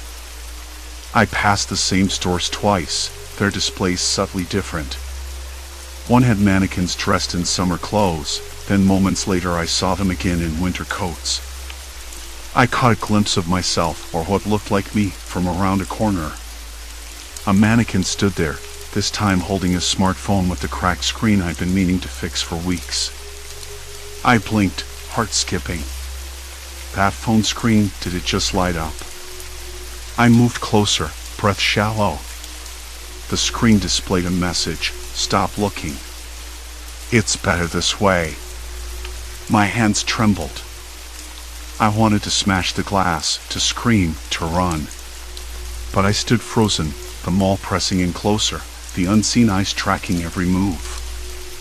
I turned away, desperate to escape the gaze of those blank faces. But the wall shifted again. A narrow passage opened where a store had been moments before. I stepped inside. It was a small cafe, closed and dark, but the scent of fresh coffee lingered faintly, too real to be imagined. On a table, a familiar object caught my attention, a folded piece of paper, different from the blank ones. I unfolded it carefully, fingers shaking. A list. Names, times, places, all things from my day-to-day life. Appointments I'd forgotten, conversations I'd had, moments no one else could know. At the bottom, a chilling line. "I know where you were yesterday. And tomorrow." The lights flickered violently. I dropped the note, heart pounding so hard it felt like it might burst through my ribs. The mannequins outside the cafe window seemed to lean in, their blank faces inches from the glass, as if they could watch me from both sides. I backed toward the exit, but the door slammed shut before I could reach it. The dark cafe swallowed me whole. Silence. Then, the softest whisper again, barely audible but unmistakable. "I see you." The voice was right behind me. I spun around. No one. Only the mannequins. And me, trapped in their endless, shifting maze. I needed to find a way out. Before I disappeared completely. The whisper lingered in the air, a thread of sound that tangled with the hum of the flickering lights. The mannequins outside the cafe window hadn't moved, at least, not in any way I could see. But their blank faces felt heavier, like they were absorbing the dim light and reflecting something darker back at me. I shivered and turned away. The door that slammed shut wasn't just locked. It was sealed, as if the mall itself had swallowed me whole. No handle, no crack to peek through. I pressed my hands against the cold glass, feeling the chill seep into my wrists. The faint smell of stale coffee mixed with the acrid odor of burnt plastic, something I didn't recognize but instantly hated. There was no going back. No escape. I had crossed a line I couldn't uncross. I sank to the floor, knees drawn up, trying to make sense of it all. The note, the list of names, times, places, every detail from my life, down to the conversations I barely remembered. Someone was watching me. Not just observing, but controlling. The mall wasn't random. It was a stage, and I was the unwilling actor. I ran my fingers through my hair, damp with sweat despite the cold. I didn't want to believe it. Not because it was impossible, it wasn't, but because it was terrifyingly real. Someone had planned this, knew me better than I knew myself. I forced myself to stand, the note forgotten on the floor. There had to be a pattern. A way out. I pushed the door with my shoulder again. Solid. Immovable. The mannequins, lining the walls now, caught my eye. Each one posed in a way I recognized. The woman by the directory, arms folded just like my mother when she was frustrated. The man near the food court with his hand in his pocket, leaning back, the exact posture my brother used when he was trying to hide something. I swallowed hard. Was this some kind of sick game? A twisted tribute to my life? Or a warning? I moved deeper into the mall, footsteps echoing on the shiny tiles. Every corner I turned brought new rooms, new displays each more familiar than the last. A replica of my old bedroom, down to the faded posters on the wall. My favorite coffee shop, with the exact brand of sugar packets I used every morning. And the mannequins. Always watching. Always posed in my habits, my memories. It felt like the walls themselves were whispering secrets. The faint scratch of shoes on tile. The distant hum of a broken air conditioner. Somewhere, water dripping, steady, slow, relentless. I tried to ignore the growing knot in my stomach, but it tightened with every step. Then I saw her. Or rather, the mannequin that looked just like her. My girlfriend, except this version was frozen mid-laugh, her eyes empty and glassy. The jacket she wore was the one she'd left at my apartment last week, the one I'd stuffed into my closet without thinking. I reached out, fingers trembling. The plastic skin was cold and unyielding, but the smiles was the same. The same warmth I remembered. I stepped back, breath catching. What was the point of this? Was it mockery? A cruel joke? Or a message? A sudden noise, a soft scuff behind me, made me whirl around. Nothing. Just the mannequins. Just the mall. I swallowed the rising panic. This wasn't a dream. It wasn't a hallucination. Someone was here, somewhere, watching. I needed answers. I moved toward the directory again, the one with the woman mannequin, and noticed something I hadn't before, a small, almost imperceptible mark on the side panel. A series of tiny scratches, like someone had been counting. 1, 2, 3. 7. 7 what? Floors? Rooms? Hours? I pressed my palm to the panel, feeling the rough grooves. The flickering light above buzzed and hummed. I glanced up, catching the reflection of a shadow in the glass.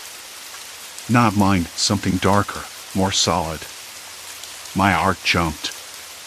I spun around. Empty hallway. No shadow. Just me, the mannequins, and the endless corridors. I took a deep breath. I had to keep moving. Sitting here wouldn't help. The mall was a trap, yes. But it was also a puzzle. And puzzles had answers. Somewhere. I started walking again, this time following the scratches on the directory's side. They led me to a service corridor, narrow, dimly lit, the walls stained with age and neglect.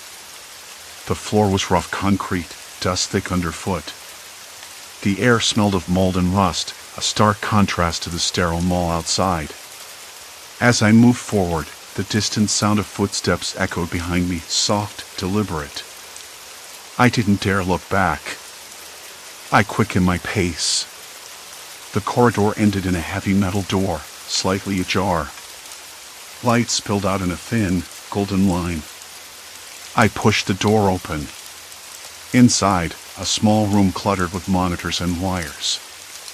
Screens flickered with grainy images of the mall, hallways, stores, the cafe where I'd found the note. And there, in the center of the room, a figure hunched over a keyboard. I froze. The figure looked up, eyes sharp and calculating. Surprised, the voice said, calm, almost amused. You really thought you could wander through my mall without me noticing? My hands trembled, but I forced words out. Why? Why do this? The figure smiled thinly. Because you needed to understand. To see how much control you've given away. Every routine, every habit, every little detail of your life, I've been watching. Learning. Guiding. Who are you? I demanded, voice cracking. They leaned back, fingers steepled. Someone who knows what it means to be invisible. Someone who's been stuck in the shadows for too long. The reality hit me like a cold wave. This wasn't random. A stalker? An obsessed ex? A person who had constructed this elaborate prison to prove a point? I swallowed hard, the weight of the situation settling in. No one's coming to save you, they said. Not until you understand. And right now, you're at the point of no return. I glanced back toward the door. Locked. No key in sight. The monitors flickered. On one screen, a mannequin turned its head slowly toward the camera. Another whispered through the speakers, "I see you." And I realized this was far from over. The monitors kept flickering, casting jagged shadows that danced across the cracked walls. I swallowed hard, the lump in my throat thick enough to choke on. The door behind me was still locked, an unyielding barrier that made the room feel smaller, suffocating. The figure in the shadows leaned back, steepling their fingers as though they were conducting some sinister symphony. No one's coming to save you, they said. Not until you understand. And right now, you're at the point of no return. I glanced around, searching for anything to use, but the room was bare except for the flickering monitors and the faint hum of the ventilation system struggling somewhere overhead. My hands trembled, not from cold but from a creeping dread that settled like ice in my veins. Why? I managed, voice hoarse. Why go to all this trouble? What do you want from me? They smiled thinly, eyes glinting with satisfaction. You think this is about revenge or obsession? No. It's about control. Look at yourself. Every routine, every habit, every little detail of your life I've been watching. Learning. Guiding. Control. The word echoed in my mind, louder than the buzzing fluorescent lights. It was true. The mannequins. The mall itself. Every step I'd taken had been anticipated, manipulated. The layout shifting, the endless corridors, the displays that mirrored my memories, someone had choreographed this nightmare down to the smallest motion. Some part of me wanted to scream, to break something. But all I could do was breathe, shallow and rapid. The figure tapped a finger against the armrest, their gaze sharp. You think you're special? That you're in charge of your own life? Everyone is predictable. Everyone follows patterns. You just didn't see it before. I clenched my fists, nails digging into my palms. What do you want me to understand? They leaned forward now, voice dropping to a whisper. That you gave it away. Bit by bit. Your routines, your habits, they're all data points. And I'm the one who collected them. I stared at the flickering screen again. On it, the mannequin shifted, mimicking a movement I recognized too well, how I pulled my jacket tighter around me when I was cold, the way I scratched my neck when nervous. It was uncanny. Terrifying. Who are you? I demanded again, but the figure only smiled. Someone who's been invisible for too long. The words sank deep, but before I could say anything else, the screens went black. Silence. Complete silence. The only sound was my ragged breathing and the distant echo of a dog barking somewhere beyond the mall's twisted corridors. I moved toward the door, pressing my ear against the cold metal. Nothing. Locked tight. No key. No escape. I felt the weight of the situation settle into my bones. This wasn't a game anymore. It was a trap, and I was the prey. Steeling myself, I stepped back into the hallway, the air thick with the scent of dust and something faintly metallic like rust or old blood. The mall had changed again. The familiar layout was gone, replaced by a maze of shifting aisles and mannequins frozen in poses that matched fragments of my past. One wore the jacket I'd bought last fall, another held a coffee cup shaped exactly like the one on my desk at work. I wanted to scream. To run. but the floors felt sticky. The dim light that cast long, dancing shadows flickered erratically, and somewhere above, a low, mechanical whirring pulsed like a heartbeat. I wasn't just lost, I was being led. I stopped in front of a display window, peering inside. A mannequin stood behind the glass, arms crossed, eyes locked onto mine. The features were eerily familiar, my mother's face. The way she frowned when she was worried. The same knitted sweater she wore on cold mornings. My chest tightened. The line between reality and this twisted mockery blurred. Was this person trying to break me? To make me question everything? I swallowed hard and forced myself to keep moving, every step measured, careful not to trigger whatever trap might be waiting. Then a voice whispered from somewhere behind a stack of mannequins. "You can't hide." I spun around, heart hammering. No one. Just the mannequins, silent witnesses to my unraveling. I pressed against a wall, fingers trailing the rough plaster. The cold seeped through my jacket. Somewhere deeper inside, a part of me wanted to give in, to accept the control, the manipulation. But I couldn't. Not yet. The voice came again, clearer this time, more taunting. "You think you're the one searching? I'm the one who's been watching all along." A shiver ran down my spine. The mall wasn't just a prison. It was a stage. And I was playing a role I hadn't auditioned for. I rounded a corner and froze. The mannequins ahead were arranged like a gallery of memories. My first day at college, the birthday party last year, the coffee shop where I met my best friend. Each scene painstakingly recreated. Each one a reminder that I was exposed, vulnerable. And then I saw it, a single note taped to the glass of a display case. I stepped closer, breath fogging the surface, and read it slowly. "Do you want to know why?" The question burned in the stale air. I wanted to tear the note down, to run, to scream. But I was rooted to the spot, drawn deeper into the darkness that stretched out before me. Because I did want to know. I had to. I folded the note carefully, slipping it into my pocket. My hands still trembled, but my legs moved forward. Somewhere in the shadows, the figure was waiting. And this time, I was ready to confront them. The fluorescent lights above sputtered, casting a jittery glow on the cracked tiles beneath my feet. I stopped, breath catching in my throat as the mall's endless corridors stretched before me, shifting again. I could feel it, the subtle rearrangement in the air, like the building itself was breathing, watching, waiting. The mannequins were still there. Always there. But now, they weren't just frozen figures in plastic and cloth. They were fragments of my life, pieces of me scattered and posed around this labyrinth. I tried to steady my hands.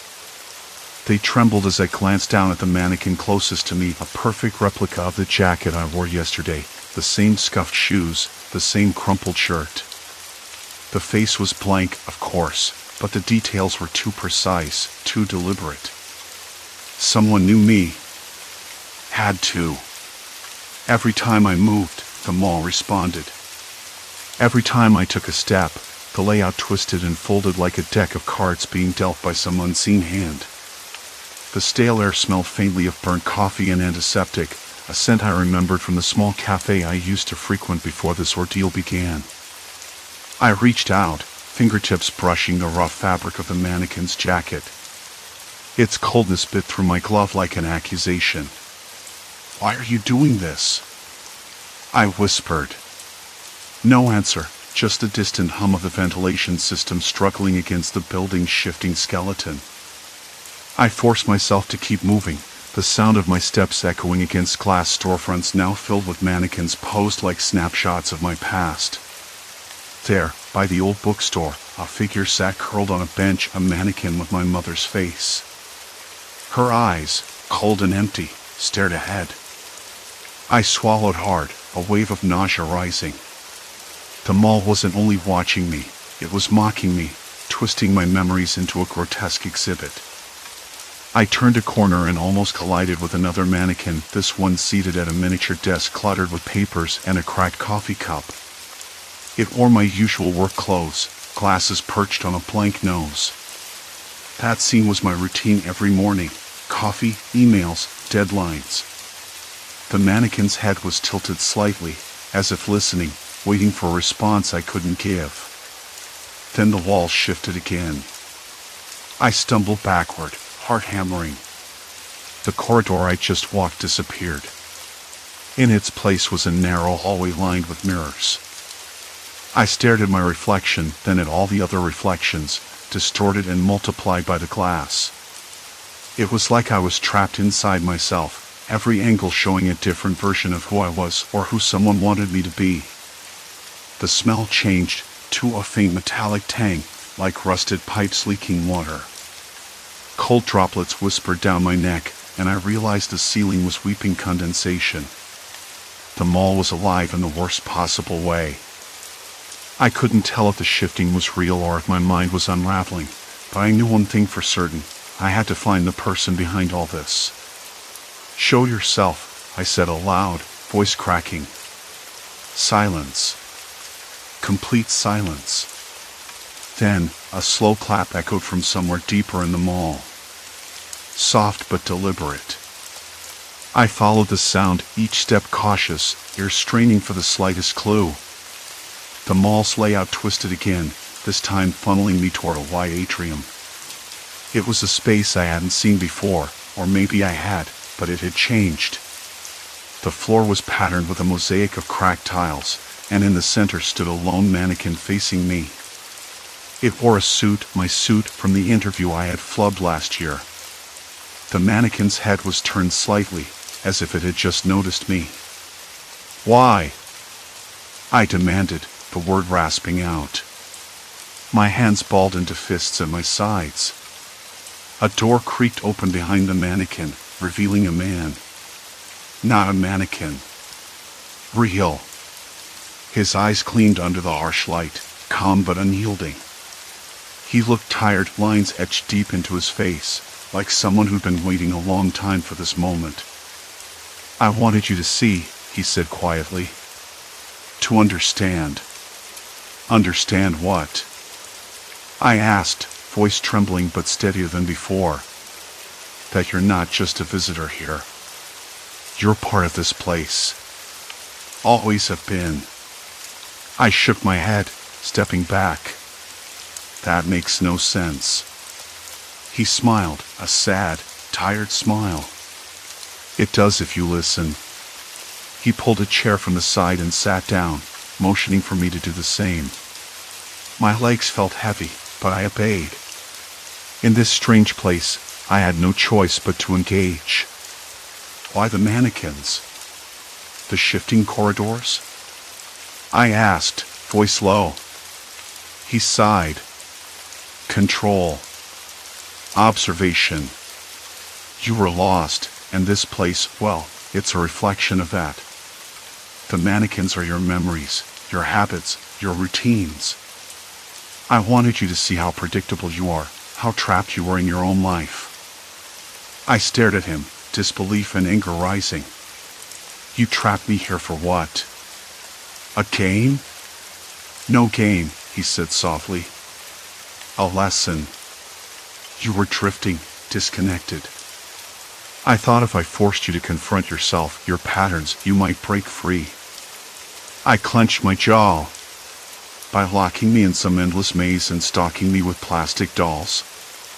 He looked away, voice barely audible. It wasn't perfect. I didn't intend for it to go on this long. I swallowed hard, the weight of his words crashing down. He wasn't a monster, not in the way I'd imagined.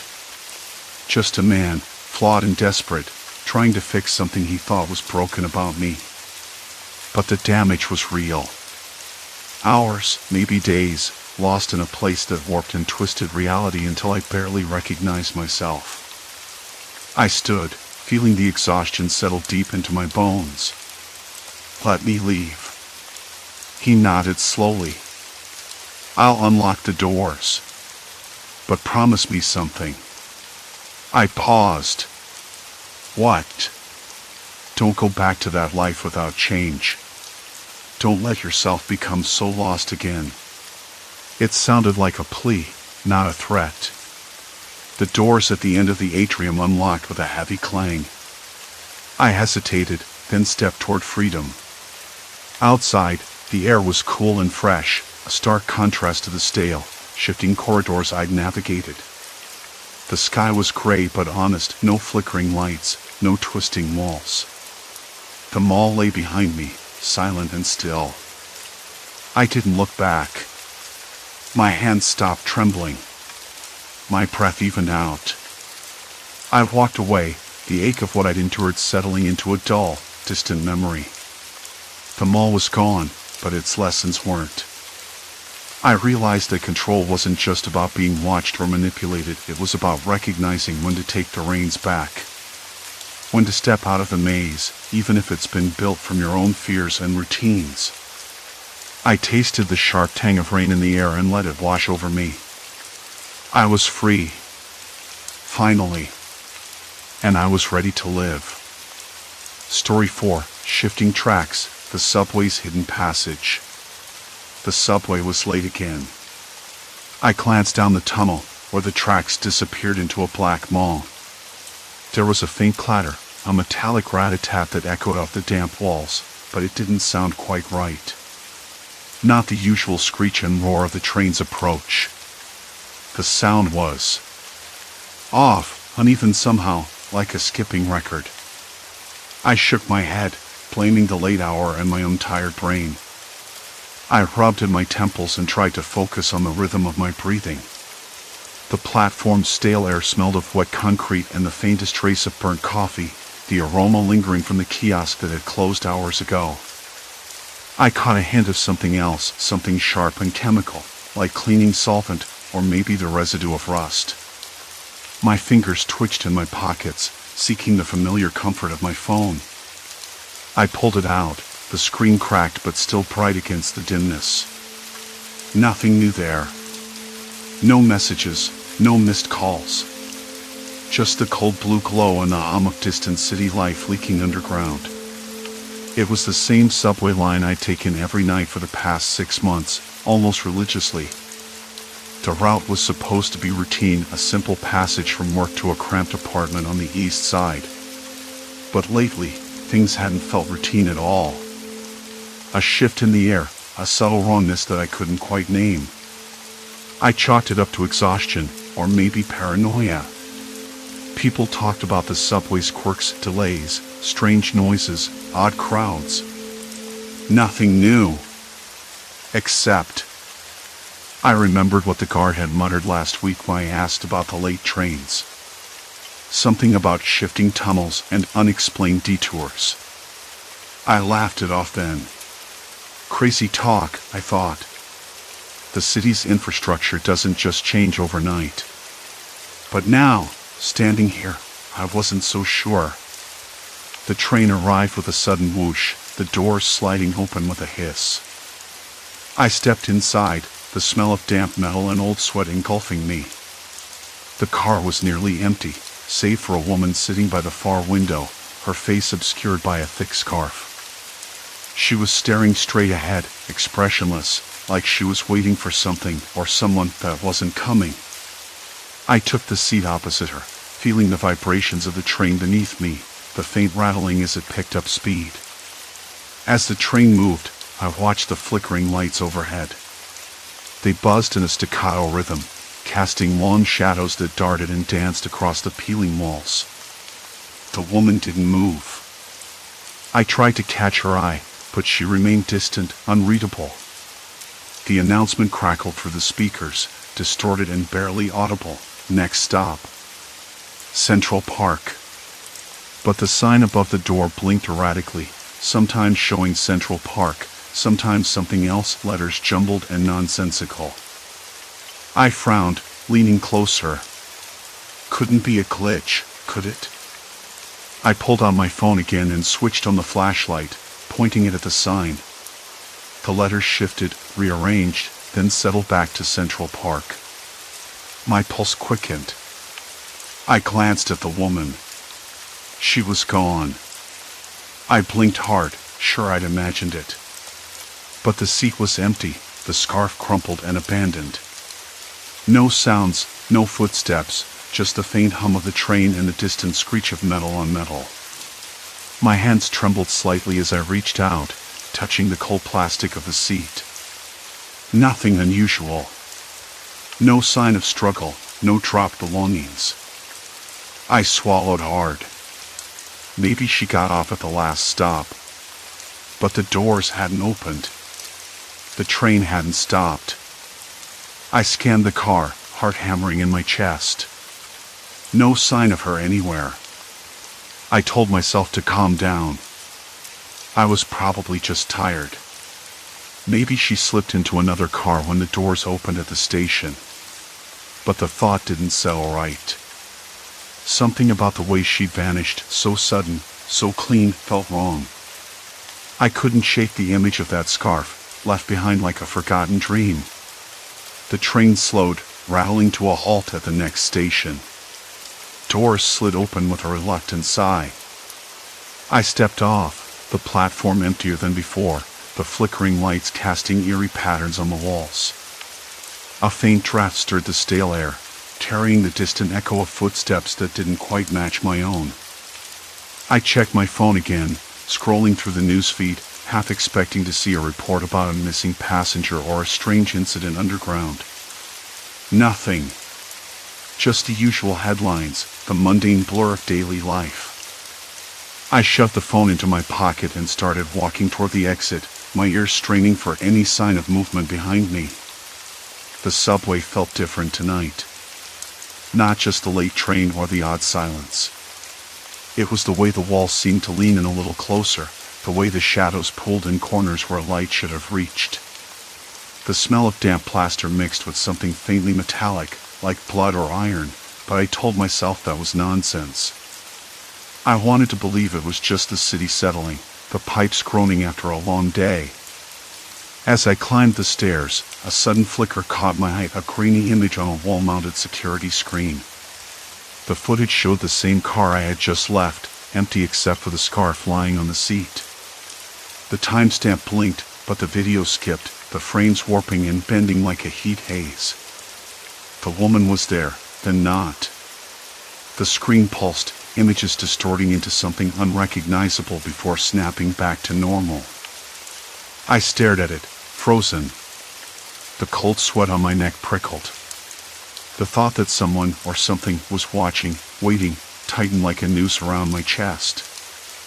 I stepped outside into the cool night air, the city's distant hum a strange comfort.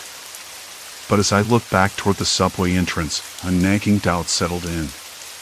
Was I really the only one who saw that? Or was the subway hiding something it wasn't ready to reveal?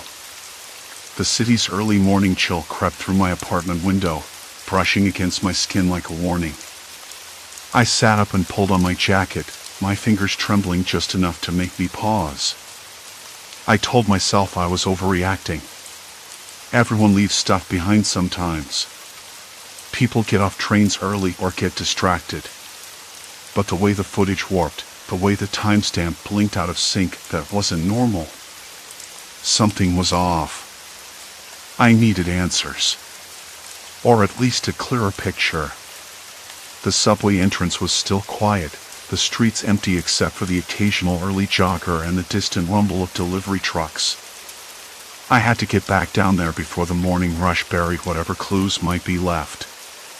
The faint smell of damp concrete and old paper hit me as I descended the stairs, mixing with the sharp scent of motor oil and something metallic I couldn't place. The air was thick, like the tunnel itself was holding its breath. I stopped at the same wall where the security monitor had been.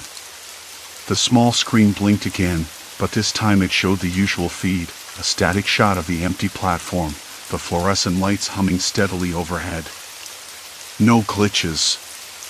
No warping images. No scarf. I pressed my ear to the wall, half expecting to hear the eerie groan from the night before. just the dull buzz of electricity and the faint echo of a train approaching in the distance. I breathed out slowly, the cold air tasting like iron on my tongue. I pulled out my phone and called Tom. He picked up after a couple of rings, his voice rough from sleep but curious. "You're up early. What's going on?" "I saw something. Last night. On the subway security feed."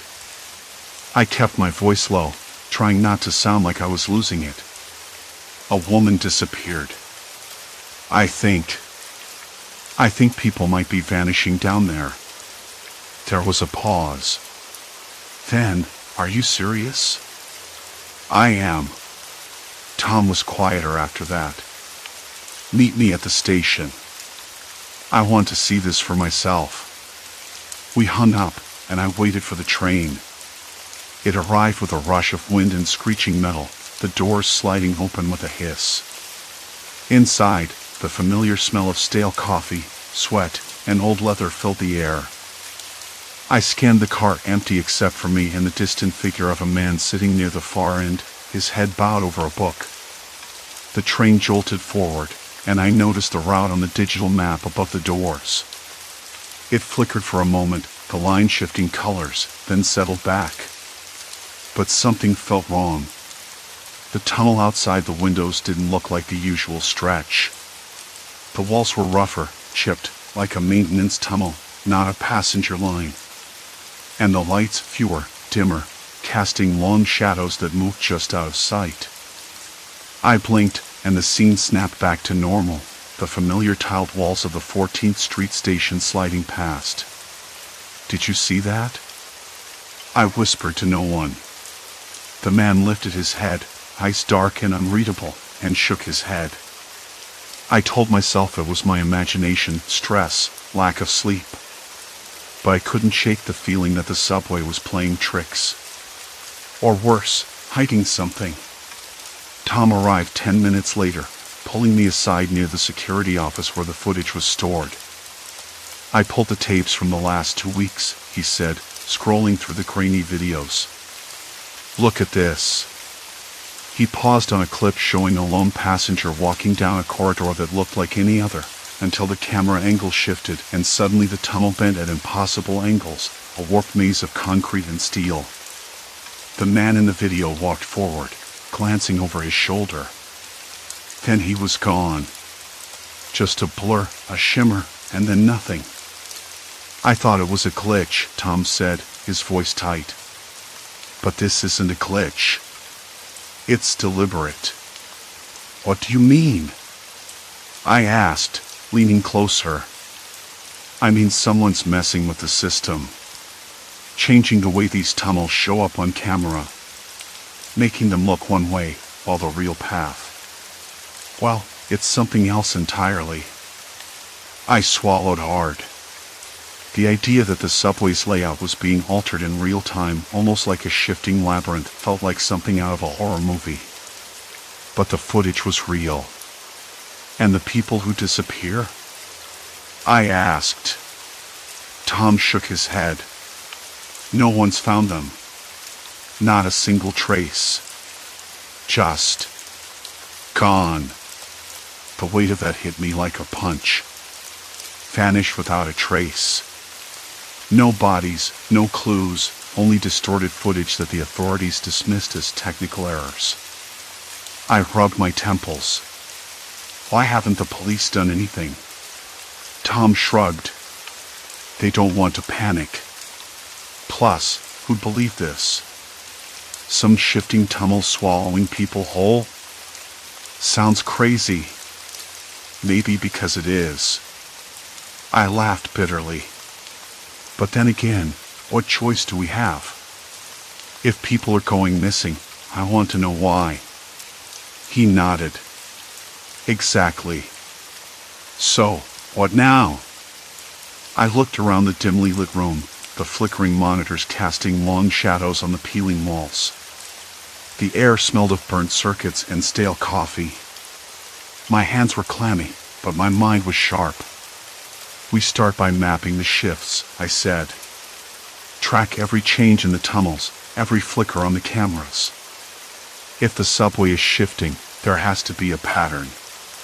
Tom grinned, despite the tension. Like ghost hunters, but with less equipment and more coffee. I smiled back. I'll take it. Over the next few hours, we pored over hours of security footage, marking every distortion, every missing frame. The patterns were subtle, tunnels bending where they shouldn't, corridors looping back impossibly, platforms appearing and disappearing. It was like the subway was a living puzzle, rearranging itself in the dark. And then we found something else. A face. Just for a second. Reflected in a broken mirror on the platform. A man's face, pale and thin, eyes darting nervously. He looked around as if he was searching for someone or running from something. Pause it, I said, freezing the frame. Tom zoomed in, enhancing the grainy image. Who is he? No idea, I whispered. But he's the first sign of a person in any of these warped sections. Maybe he knows what's going on, Tom said. Or maybe he's trapped too. The thought pressed against my chest, tightening like a vice. I rubbed my neck, feeling the rough stubble beneath my fingers. Did you notice anything else? I asked Tom. He hesitated. Yeah. There's a timestamp anomaly. Every time the tunnels shift, the clocks on the platforms jump ahead by exactly 7 minutes. Like the whole system skips time.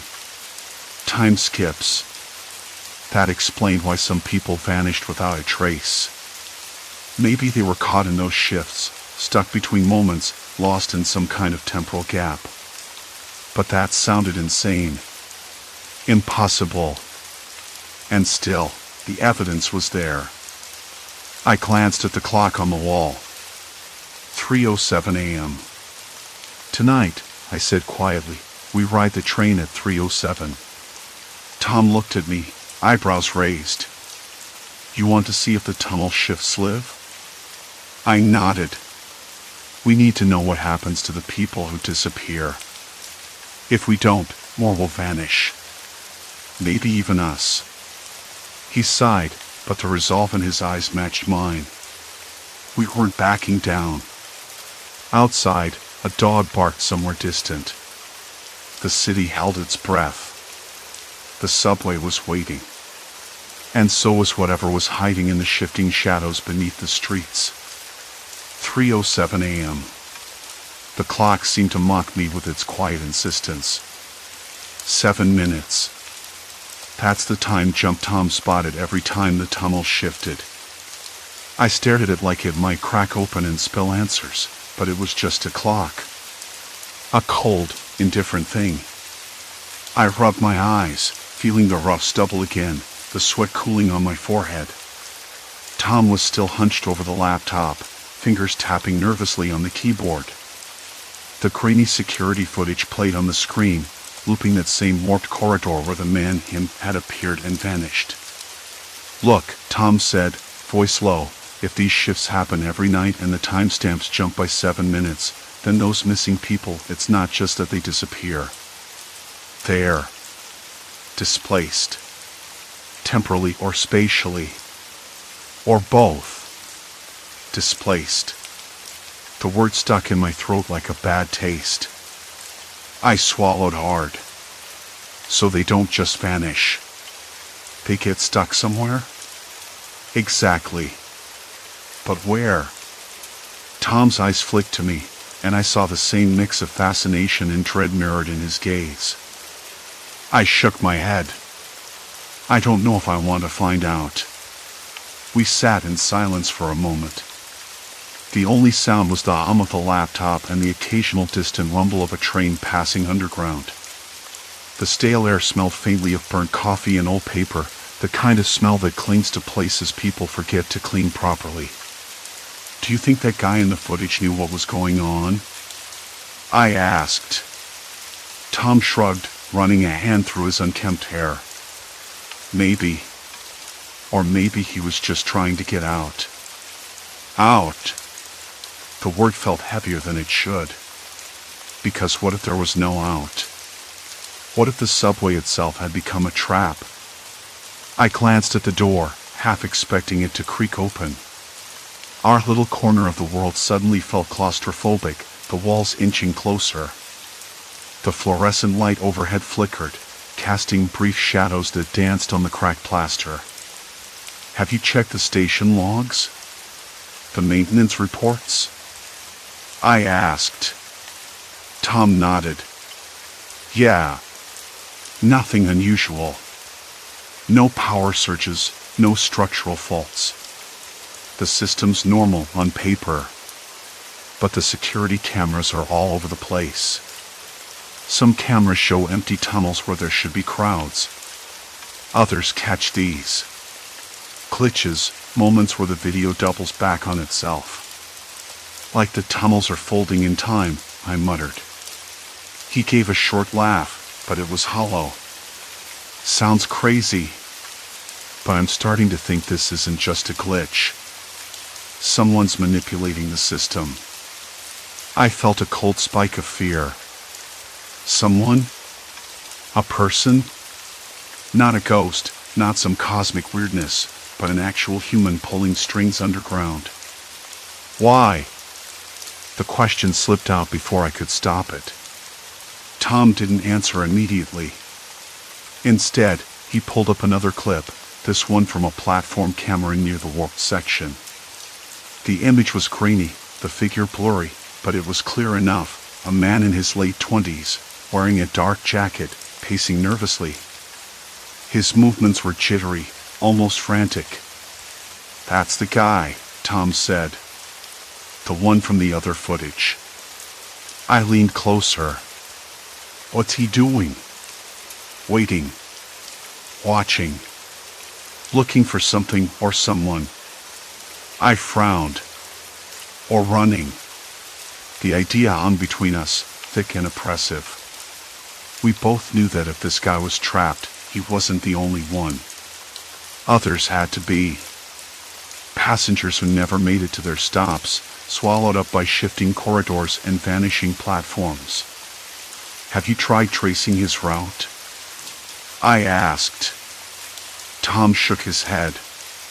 The logs don't show it. It's like he appears out of nowhere and then disappears again. I swallowed hard. We're chasing shadows.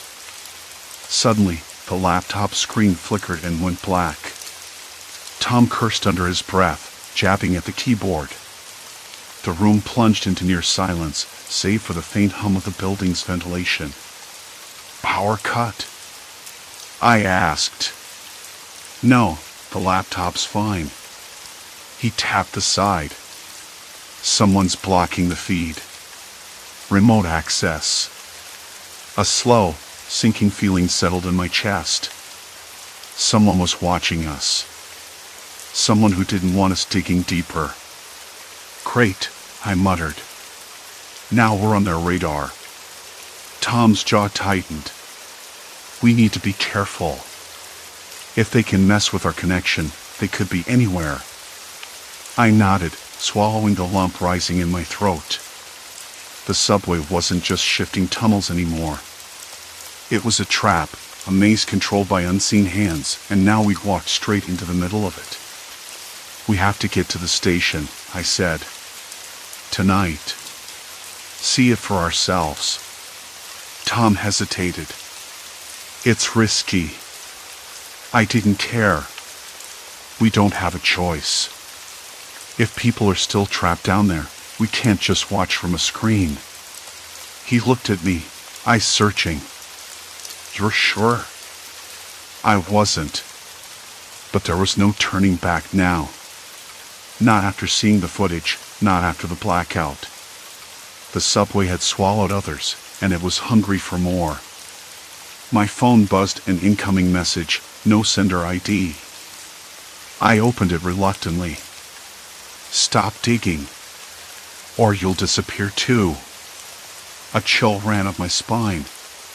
The subway's warped reality was no accident. Someone was orchestrating it, and now they knew we were onto them.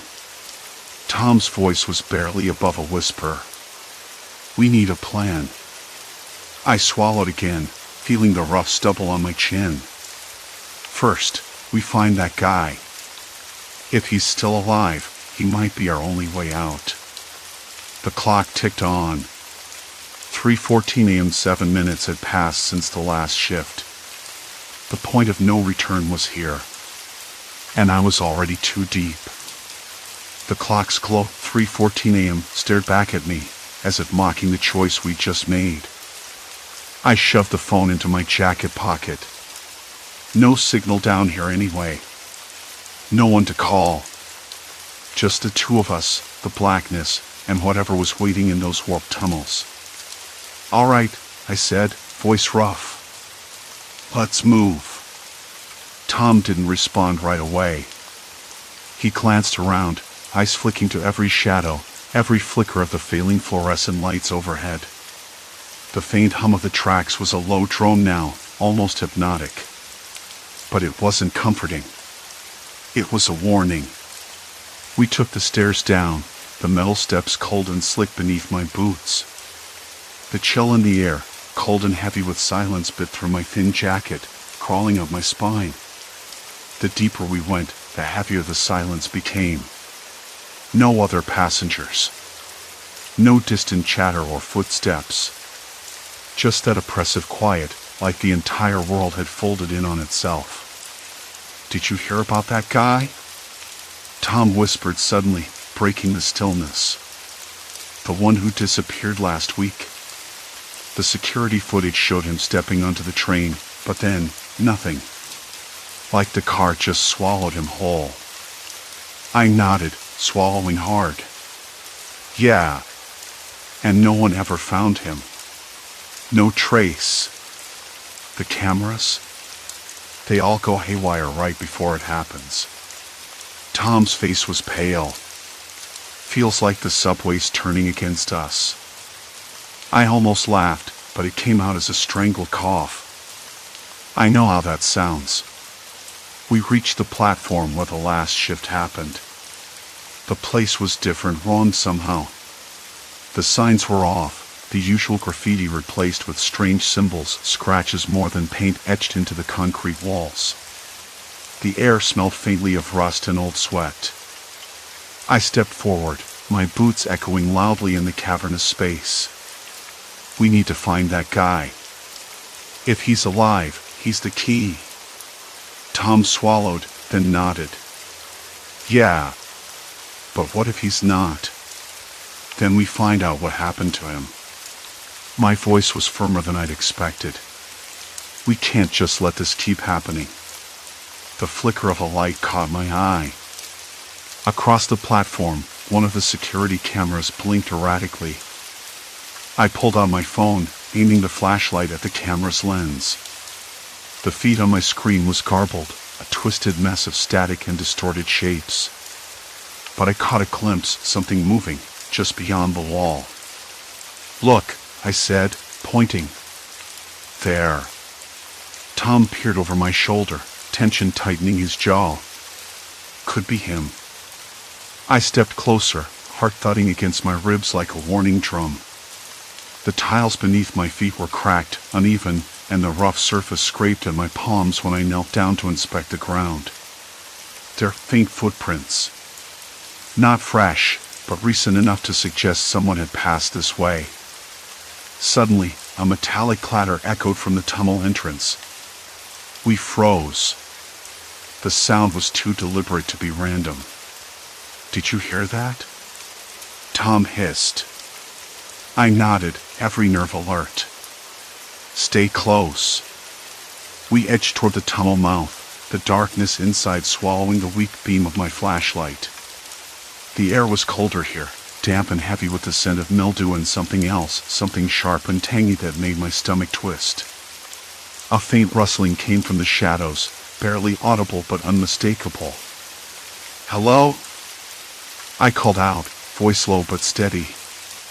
"We're not here to hurt you." No reply. Just silence. My hands trembled slightly. I took a deep breath. trying to steady myself. The subway had a way of distorting not just the corridors, but time and perception too. I wasn't sure if it was the cold or the fear messing with my head. "Tom," I whispered, "we need to keep moving. If he's trapped down here, he might be scared out of his mind."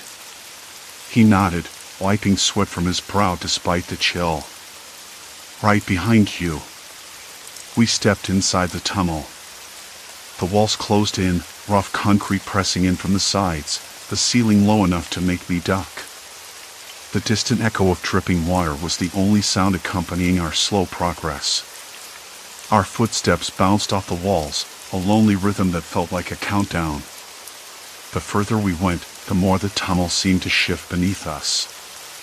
The straight lines blurred, corners that should have been right angles now slanted and stretched. Tom stopped suddenly. "Did you see that?" I squinted ahead. A faint glow pulsed irregularly, like a heartbeat, coming from a side passage that shouldn't have been there on any map I'd seen. "Where did that come from?" I muttered. "Could be a light from a phone," Tom guessed. "Or a signal flare.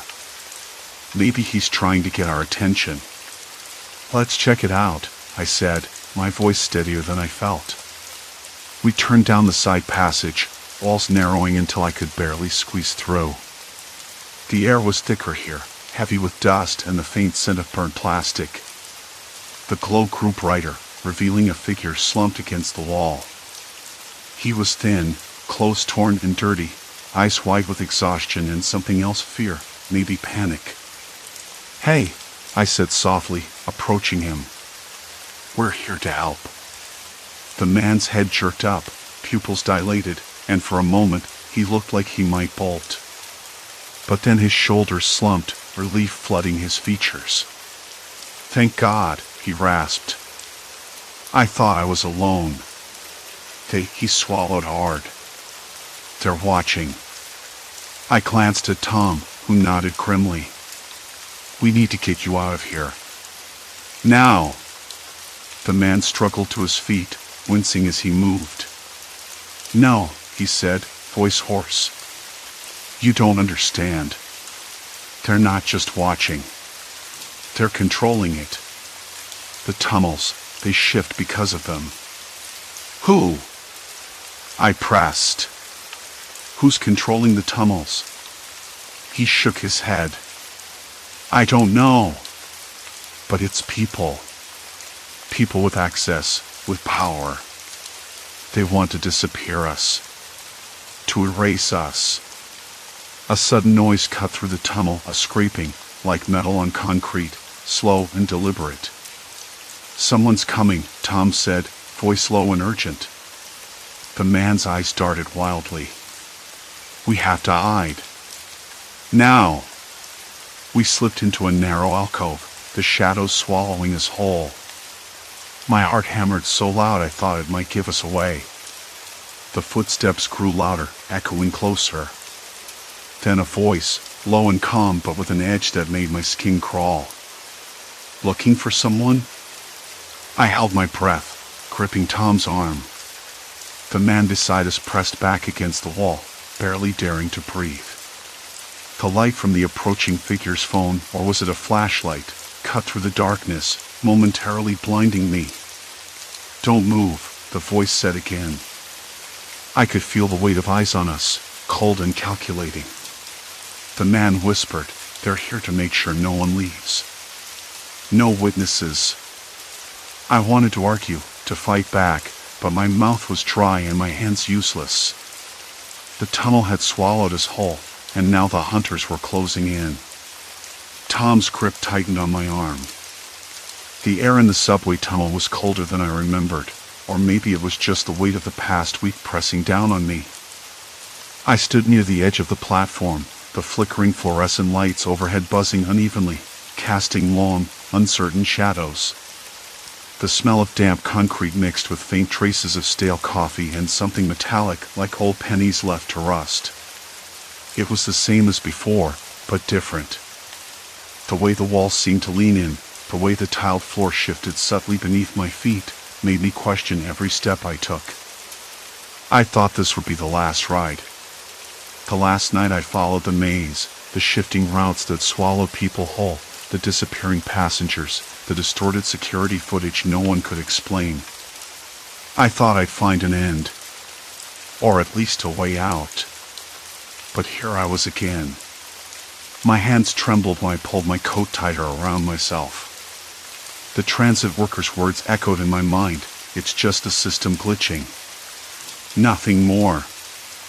I know how that sounds, like a convenient excuse to ignore the truth. But after all I'd seen, all I'd lost, I wasn't so sure anymore. The system was changing. The tunnels had a mind of their own, or maybe just the people inside them did. I glanced at the old clock mounted on the wall. 11:47 p.m. I had time. Enough to test the theory one last time. I stepped onto the train, the doors closing behind me with a smooth suction. The car was nearly empty, save for a woman in a red coat hunched over a book, a man with a briefcase who looked on edge, and a teenager tapping furiously at a phone. I chose a seat near the window, the glass cold against my knuckles. The train lurched forward, the familiar rumble beneath me. For a moment, I relaxed. Just for a moment. But then the lights flickered again. The woman's head snapped up, and the man with the briefcase shifted uneasily. The teenager looked around, eyes wide. The station names began to change on the overhead display. Names I didn't recognize. Places that didn't exist on the map. The reality tunnel was twisting once more. I swallowed hard, gripping the edge of the seat. The air grew heavier, more oppressive, like the tunnel was closing in, suffocating. The walls outside the window blurred, colors bleeding into each other. The usual hum of the train turned into a low, grinding noise, metal scraping against metal. The man with the briefcase stood abruptly, his knuckles white as he clenched his bag. "What's happening?" he asked, voice tight. "I don't know," I said. My throat was dry, my heart pounding so loud I was sure everyone could hear it. "It's the tunnel, it's shifting again." The woman closed her book slowly, her eyes dark. "It's happening to me too," she whispered. I looked at the teenager, but he was already standing, backing toward the door. "I don't want to be here," he muttered. The train slowed, grinding to a halt at a platform that wasn't on any official schedule. The air was colder still. The platform was deserted except for a single figure standing near the far end, a man in a dark coat, his face obscured in shadow. Something about him made my skin crawl. The man with the briefcase moved toward the door, but I grabbed his arm. "Wait. Don't go."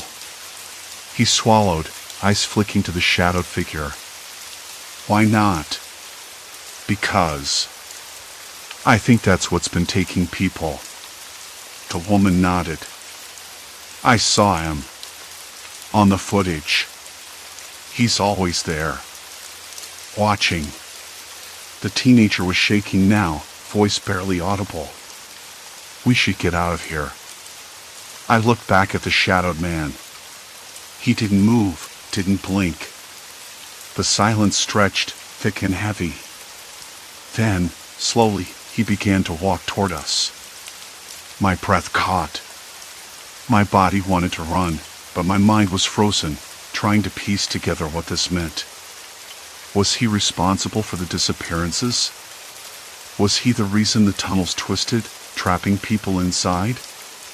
The man stopped just short of the train doors.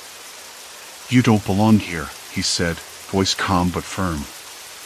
"This place isn't for you." "Who are you?"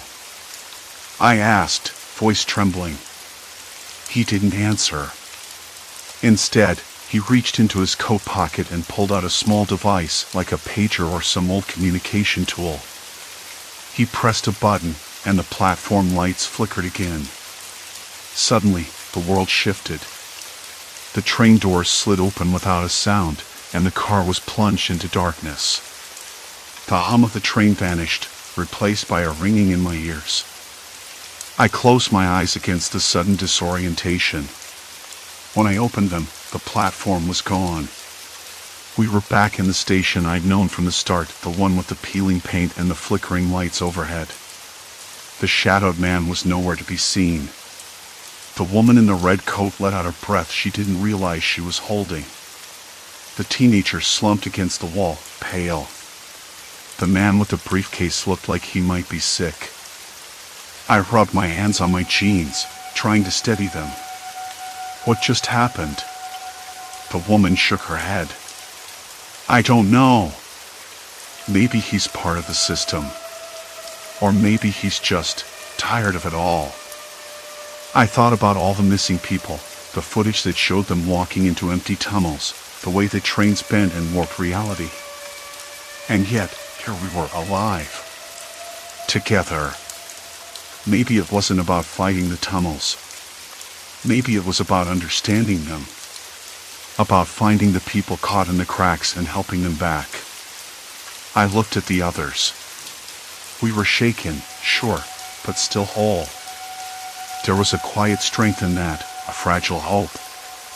Let's get out of here, I said finally. Together.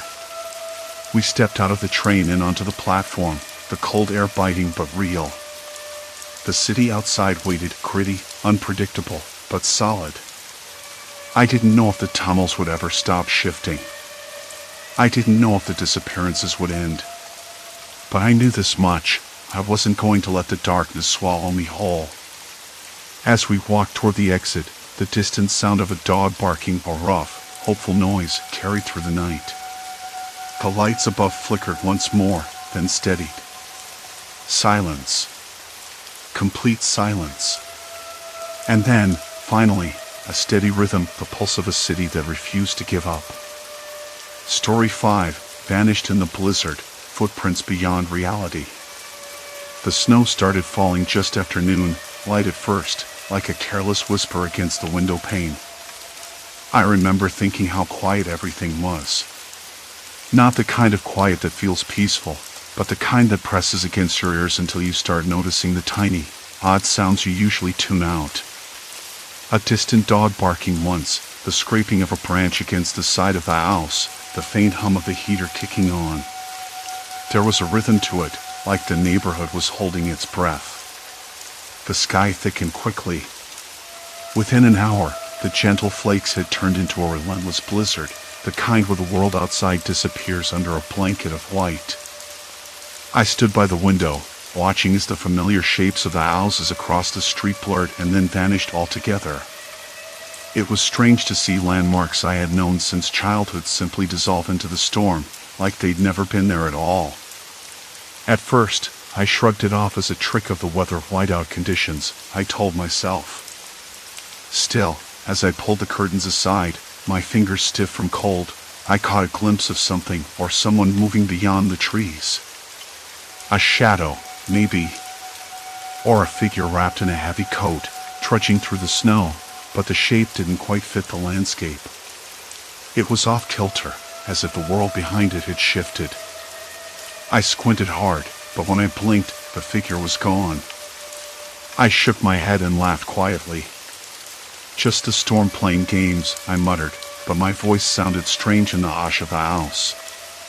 The light flickered for a moment, and the heater's steady hum dipped, replaced by a low, almost imperceptible creak.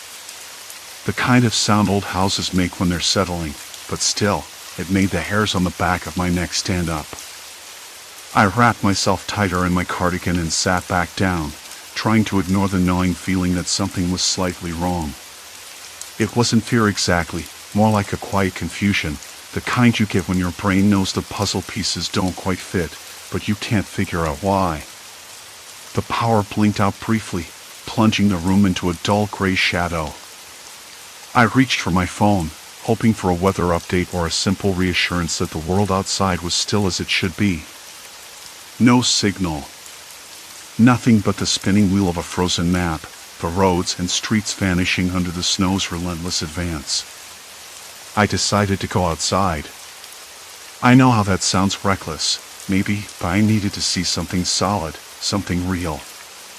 The back door creaked as I pushed it open, and a wave of cold hit me, sharper than I expected. The snow was thick on the ground, soft and untouched, except for one set of footprints leading away from the house. Not mine. I followed them hesitantly, boots crunching in the fresh snow. The footprints were too large for my own, deep and firm, like someone had stomped through despite the storm. They led me toward the end of the street, where the street lamp flickered weakly, the dim light barely cutting through the white haze. But then the street curved differently. I stopped, blinking hard. The familiar corner store, the one with the red door and the cracked window, was gone.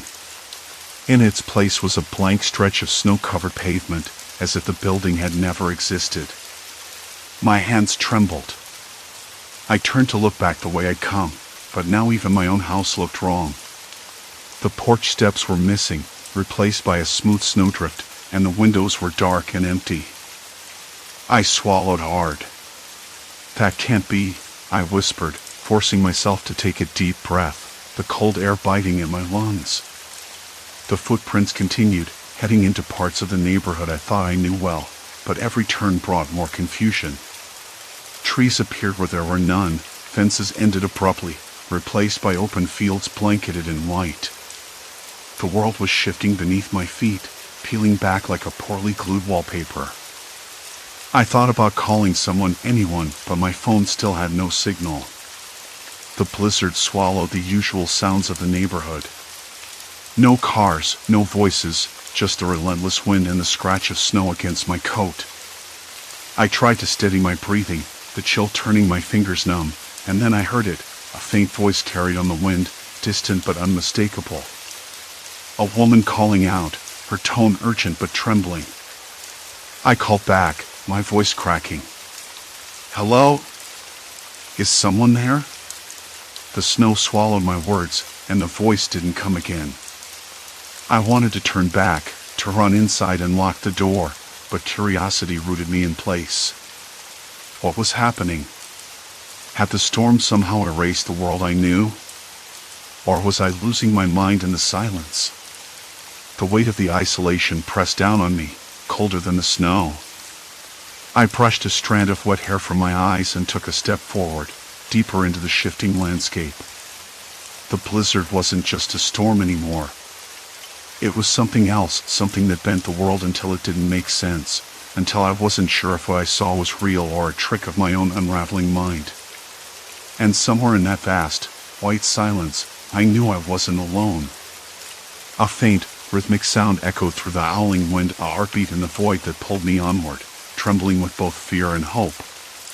The wind's howl didn't let up. I should have gone back inside the warmth of the house. The kettle was probably boiling dry by now. But that voice, the woman's voice calling out, had rooted itself in my mind, a frayed thread pulling me past reason. I had to know if someone else was out there, stuck in this distorted storm with me. I grabbed my coat, the thick wool rough against my skin, and pulled the hood tight. The snow wasn't just falling, it was devouring everything in sight, turning familiar shapes into ghostly silhouettes. I stepped out, boots crunching over the icy ground, and the cold hit me like a wall. It smelled sharp, like frozen pine, and something metallic, faint but unmistakable, like the scent of old pennies. I swallowed hard, tasting the cold in my mouth, and started walking. The street was empty.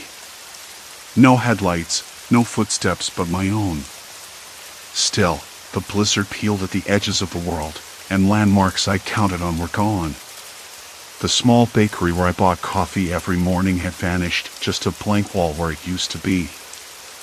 I blinked, turning around, but nothing changed. The space was empty, as if the building had been erased.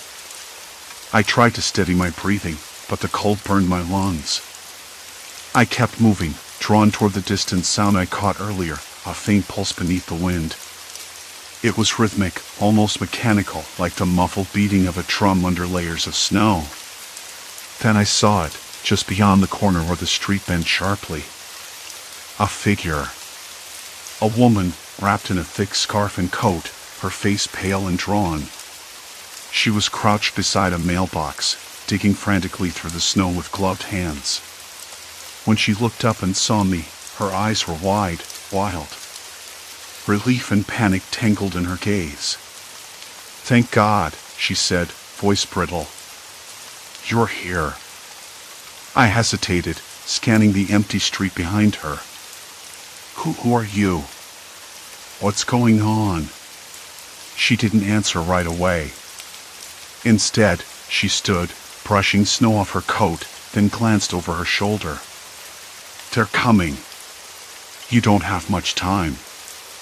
I frowned, my heart skipping. "Who's coming?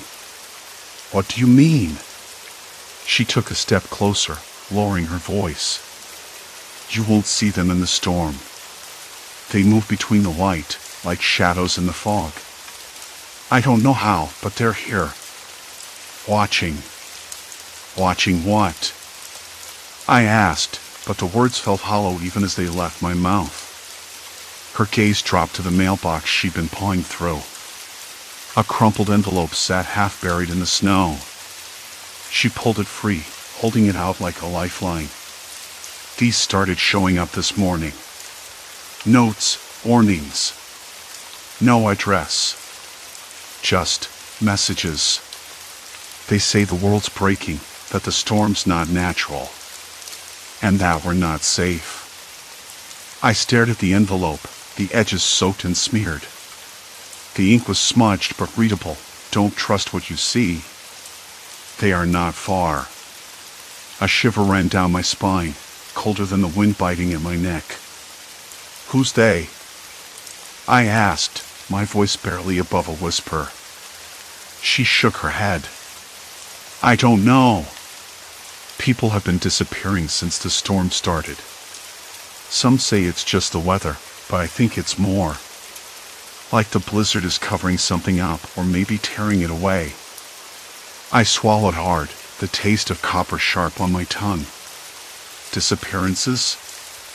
Around here?" Her eyes flicked toward the street again.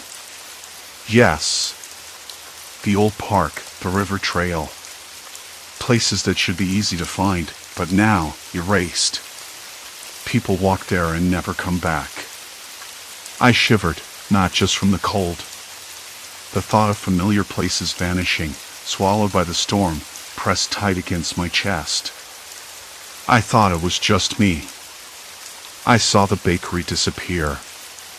She nodded grimly. "You're not crazy. The storm's peeling back the world, layer by layer. I've been trying to map it, but it's too unpredictable. You can't trust your senses anymore." Her words sank in slowly, like ice melting against my skin.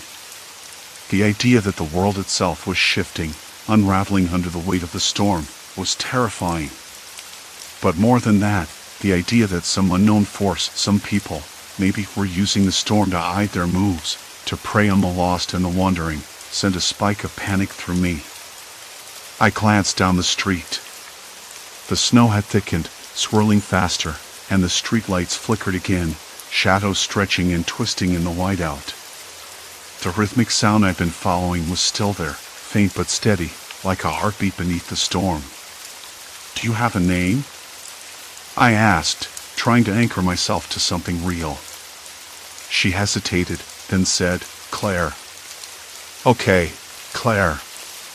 We need to figure out what's happening. Together." Her eyes flicked over me, a hint of gratitude and caution. "I've been keeping track. There's a pattern to the disappearances. They happen near landmarks that flicker, like the bakery or the old fire station.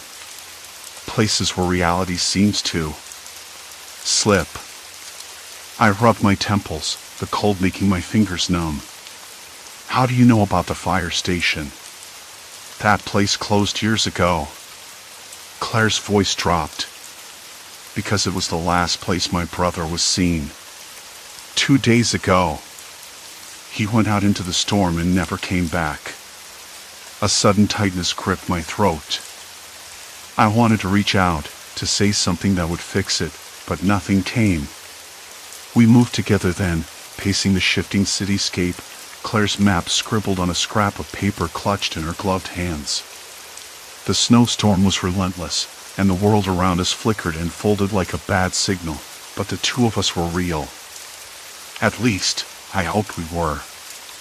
We stopped near the corner of Elm and Fifth, where the streetlight buzzed weakly. Claire pointed to the map. Here's the pattern.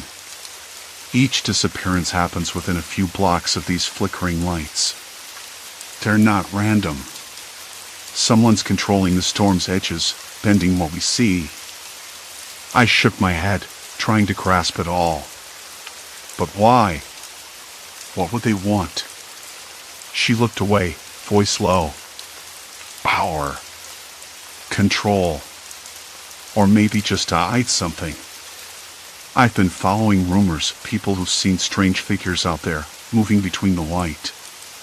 Not just shadows, but real people, using the storm like a cloak. I swallowed hard, the metallic taste returning. So, it's not the storm itself. It's people. Claire nodded.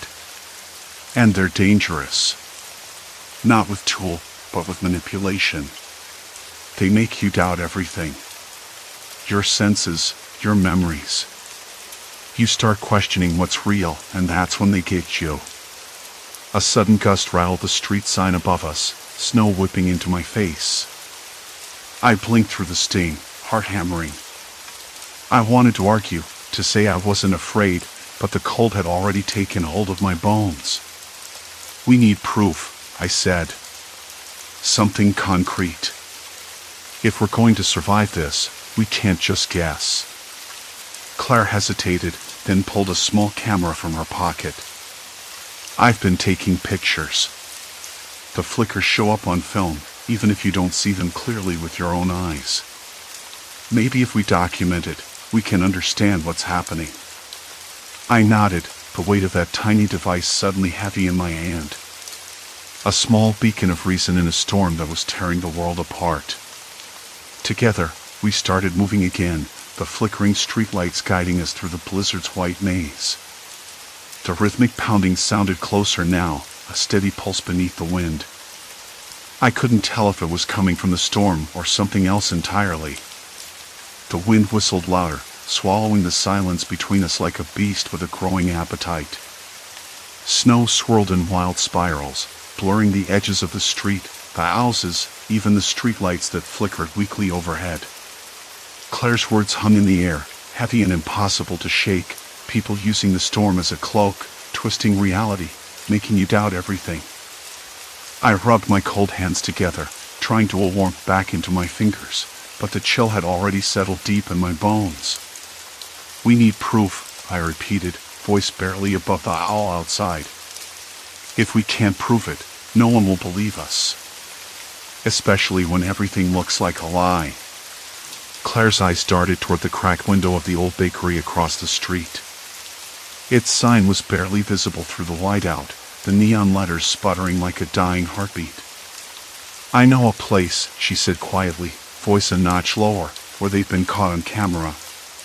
Not much footage, just snippets. But it's enough to know they're real.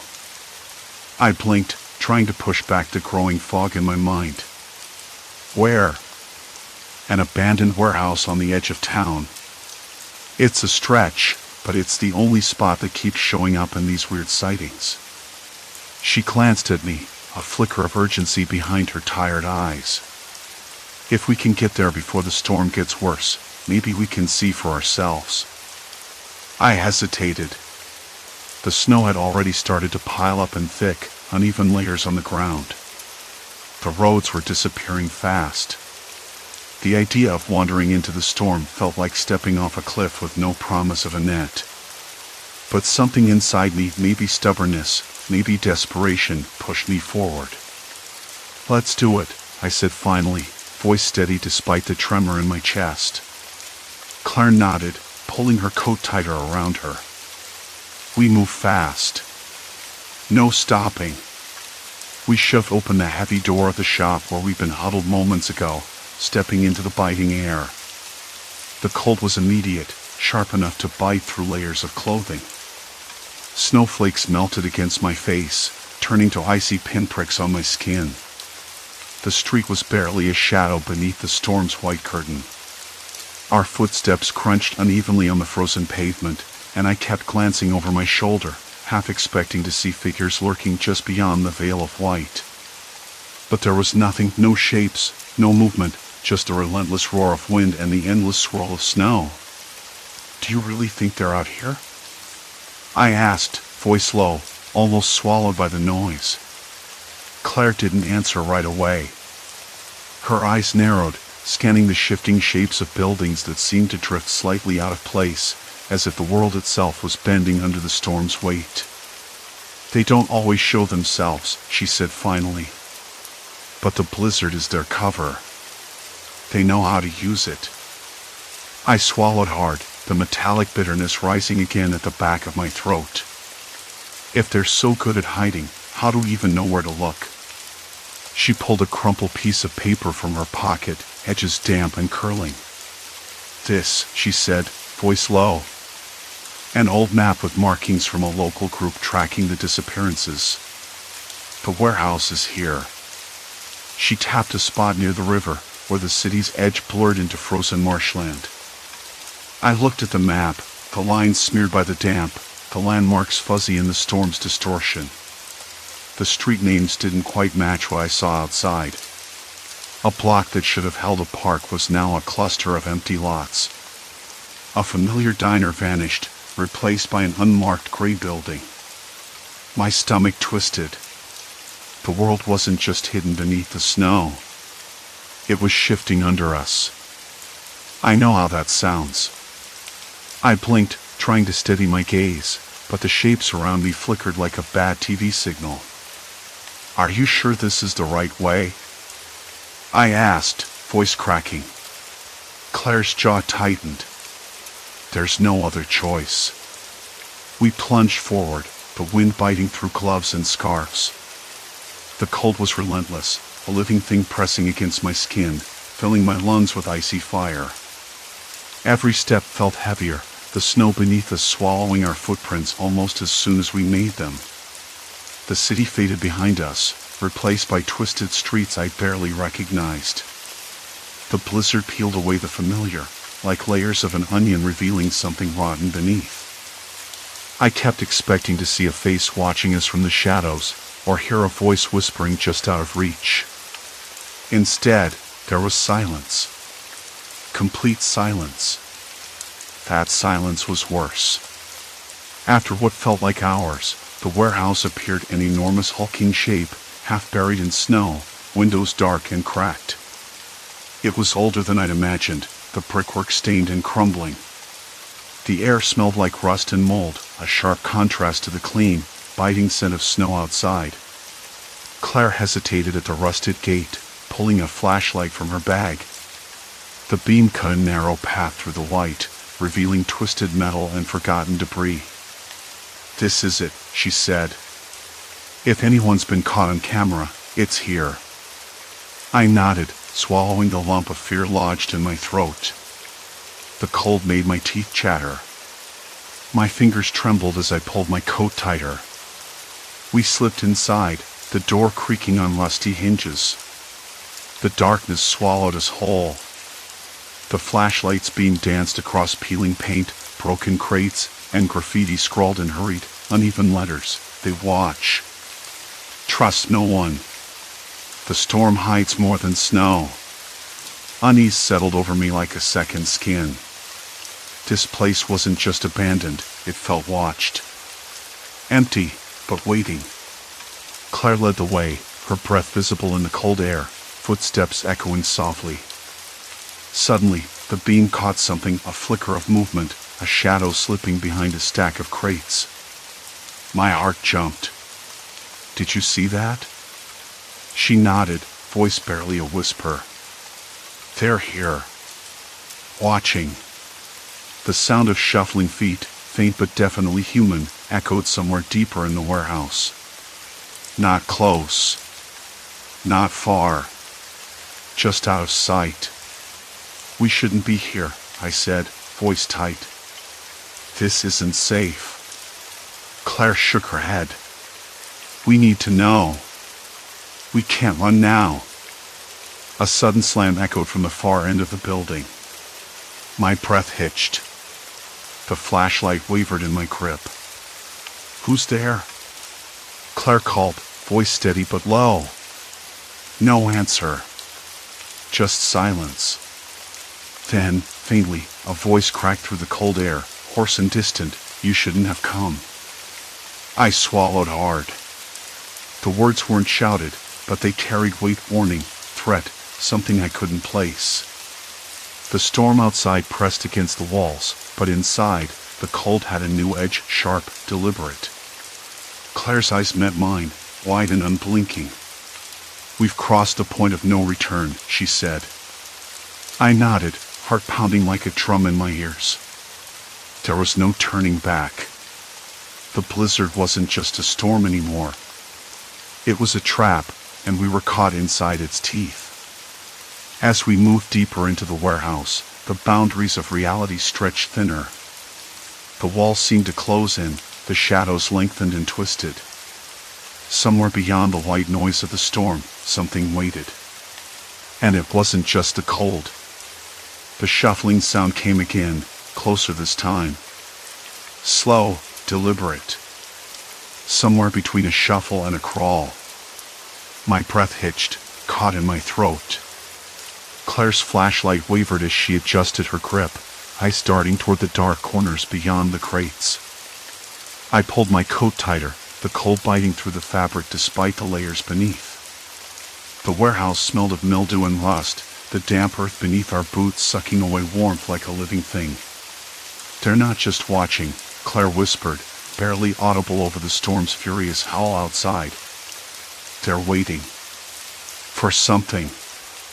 I swallowed hard, the metallic tang of fear coating my mouth. The blizzard's whiteout had already peeled back the world's edges, twisting familiar streets into a maze where nothing stayed fixed. Now, trapped in this forsaken building, the threat felt immediate, pressing in from all sides like the cold itself had a pulse. "Do you think they're armed?" I asked, my voice too loud in the silence that followed. Claire shook her head slowly. "No, but that doesn't mean they're harmless." Her words hung in the air. No tool, no explicit threats, but the tension was a living thing, thick and suffocating. The storm outside drowned out all other sounds, but in here, every creak, every whisper of movement seemed amplified. I could feel it in my bones. We were intruders in a space no one wanted disturbed. I stepped forward, the flashlight beam cutting a shaky path through the gloom.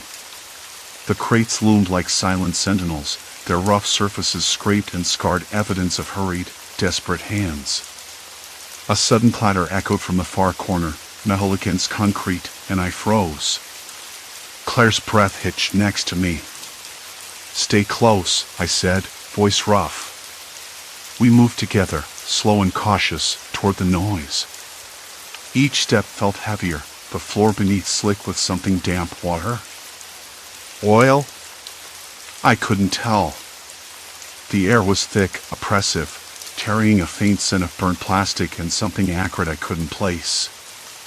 My skin prickled, goosebumps rising despite the cold. Then, just beyond a stack of crates, a figure emerged. Not fully visible, just a shadow framed by the dim light. The person was hunched, clothing ragged, eyes glinting with a strange intensity. The blizzard outside made the edges of their form blur, as if the storm was swallowing them into the shadows. "Who's there?" Claire's voice cut through the silence, sharp and resolute. The figure didn't answer. Instead, they took a slow step forward, and the floorboards groaned beneath them. My pulse quickened. Something was wrong. This wasn't just someone hiding or scavenging. There was a purpose, an intent. "I don't want trouble," I said, hands raised slightly, more as a gesture than a plea. The figure stopped, then almost imperceptibly shook their head. Then a voice, low and cracked, spilled out, "You shouldn't be here." The words were simple, but the weight behind them was immense. Not a threat shouted, but a warning whispered from the edge of something darker. I glanced at Claire. Her eyes met mine, fear, yes, but also a fierce determination. We had come too far to turn back now. "Why?" I asked, stepping a bit closer, trying to keep the flashlight steady despite my trembling fingers. "What are you hiding?" The thought chilled me to the bone. The figure hesitated, then moved aside just enough to reveal another person crouched behind them, smaller, younger, eyes wide and scared. A girl. No older than 10. Her breath came fast, visible in the cold air like smoke. Suddenly, the weight of the situation crashed down on me. This wasn't some random stranger. These were people trapped here, hiding from something or someone. The storm had peeled back more than reality. It had exposed fractures in the lives around me, cracks filled with fear and desperation. "We're not your enemies," Claire said softly, stepping forward, voice gentle. "We just want to understand." The older figure shook their head again, eyes flicking toward the warehouse entrance like expecting someone or something. "You don't understand. No one does. Not out there, and not in here." A sharp noise, something like a scraping sound, scratched at the far wall. All three of us turned toward it, breath caught in our throats. The flashlight flickered, then dimmed, casting the room, with its faint smell of dust and decay, into near darkness. The storm's howl seeped inside, mingling with the quickened breaths and pounding hearts. "We have to move," the older figure said, urgency breaking through the quiet. "They'll come." "Who?" I asked, but the answer was lost in the sudden rush of footsteps, faster now, echoing through the warehouse like the beat of a warning drum. Claire grabbed my arm. "This way." We darted between crates, the floor slick beneath our boots. The storm's fury pressed against the thin walls, a relentless roar that drowned out everything but the pounding in my chest. I could taste the cold in my mouth, sharp and biting, and the acrid scent of smoke teased my nostrils again. Around us, the warehouse shifted. At least, I thought it did. Shapes blurred, lines warped. A crate that had been to our left now seemed impossibly far ahead. The ceiling sagged, or maybe my mind was tricking me. I blinked, and the world snapped back into place, or something close to it. I caught a glimpse of the girl's terrified eyes, shining in the flashlight's glow. Something about her made me realize this wasn't just about survival. It was about trust. Or the desperate lack of it. "We can't get out this way," the older figure whispered. "They control the exits." My stomach twisted. The storm was a cage, but these people, these shadows, were the real trap. The snow had finally stopped. Not with a gentle easing, like a breath after a long run, but all at once a hard, sudden silence that fell over the world and made it feel empty in a way I hadn't expected. I opened the door of the cabin and stepped outside, the cold biting through my coat, sharp and immediate.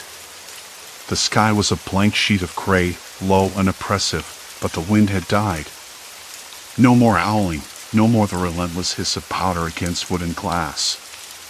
Just a frozen hush. I blinked, trying to make sense of what I saw, but the landscape wasn't quite right. The snow had piled high, sure, but the landmarks I'd relied on to keep my bearings were missing or warped. The old barn I'd passed the day before had vanished entirely. In its place was a twisted mass of shadows and snowdrifts that looked like a crude sculpture someone had left behind. The road, which should have stretched straight ahead, was now a jagged line, disappearing into a cluster of trees that seemed unnaturally close, as if the world had folded inward on itself. I swallowed hard. The storm had peeled back the familiar layers of this place like old wallpaper, revealing something beneath that refused to stay still. The horizon flickered and shifted, and every time I thought I spotted the ridge that would lead me home, it slipped away like mist. I rubbed my hands on my coat sleeves, feeling the rough fabric rasp against my skin. The air smelled of cold earth, damp pine, and something faintly metallic like old blood or rusted iron left out in the rain. It was unsettling, but I pushed the thought away. I had to keep moving. A crunch startled me. Footsteps, quick, light, coming from the east. My heart stuttered, then picked up pace. I wasn't alone out here. Not with the world folding around me like this. Hello? My voice sounded small, wavering against the vast quiet. Is someone there? No answer. Just the faint sound of snow settling, the way it does when a flake lands on a frozen branch. I pressed on, trying to follow the road, or what I thought was the road. Every few steps, a patch of ground would feel spongy beneath my boots, as if the earth had softened, then hardened again. The whiteout had stripped away the usual cues, no familiar trees, no distant houses with flickering lights, no street signs buried beneath the drifts. I stopped, breathing hard. The cold had seeped into my bones, but it wasn't just the temperature. It was the way the world refused to behave. Like reality itself was a cracked mirror, reflecting parts of the landscape correctly but twisting others into something unrecognizable. The thought made my stomach tighten. I wanted to scream. To wake up from this nightmare that wasn't a nightmare because it was real enough to hurt. But I forced the sound back down. I had to stay calm. I had to think. I pulled my phone from my pocket. The screen was cracked, dark. No signal. Not surprising. I tucked it away and looked up. The sky was thick with clouds again, purple in the fading light. I could feel the night coming. The last thing I wanted was to be caught out here after dark. A sudden movement caught my eye, a figure, distant and hazy. They were standing just beyond a clump of snow-covered bushes, watching me. I squinted, unsure if it was real or just another trick of the distorted landscape. "Hey!" I called out, voice firmer this time. "Can you help me?" No response. The figure didn't move, didn't even blink. Just stood there, silent and still. I swallowed hard and took a slow step forward. The snow crunched beneath my boots, loud in the quiet. The figure shifted, then disappeared. Vanished into the swirling white. My heart hammered. I wanted to turn and run, but my legs felt leaden, stuck in place. The blizzard had folded the world until it was no longer a place but a maze of uncertainty and fear. I was a stranger in my own reality. I forced myself to keep walking, each step a battle against the cold, the isolation, the creeping feeling that the world was closing in. Hours passed, or maybe minutes. Time lost meaning in the snow. The cold numbed my fingers and toes, and I could taste salt and frost on my lips.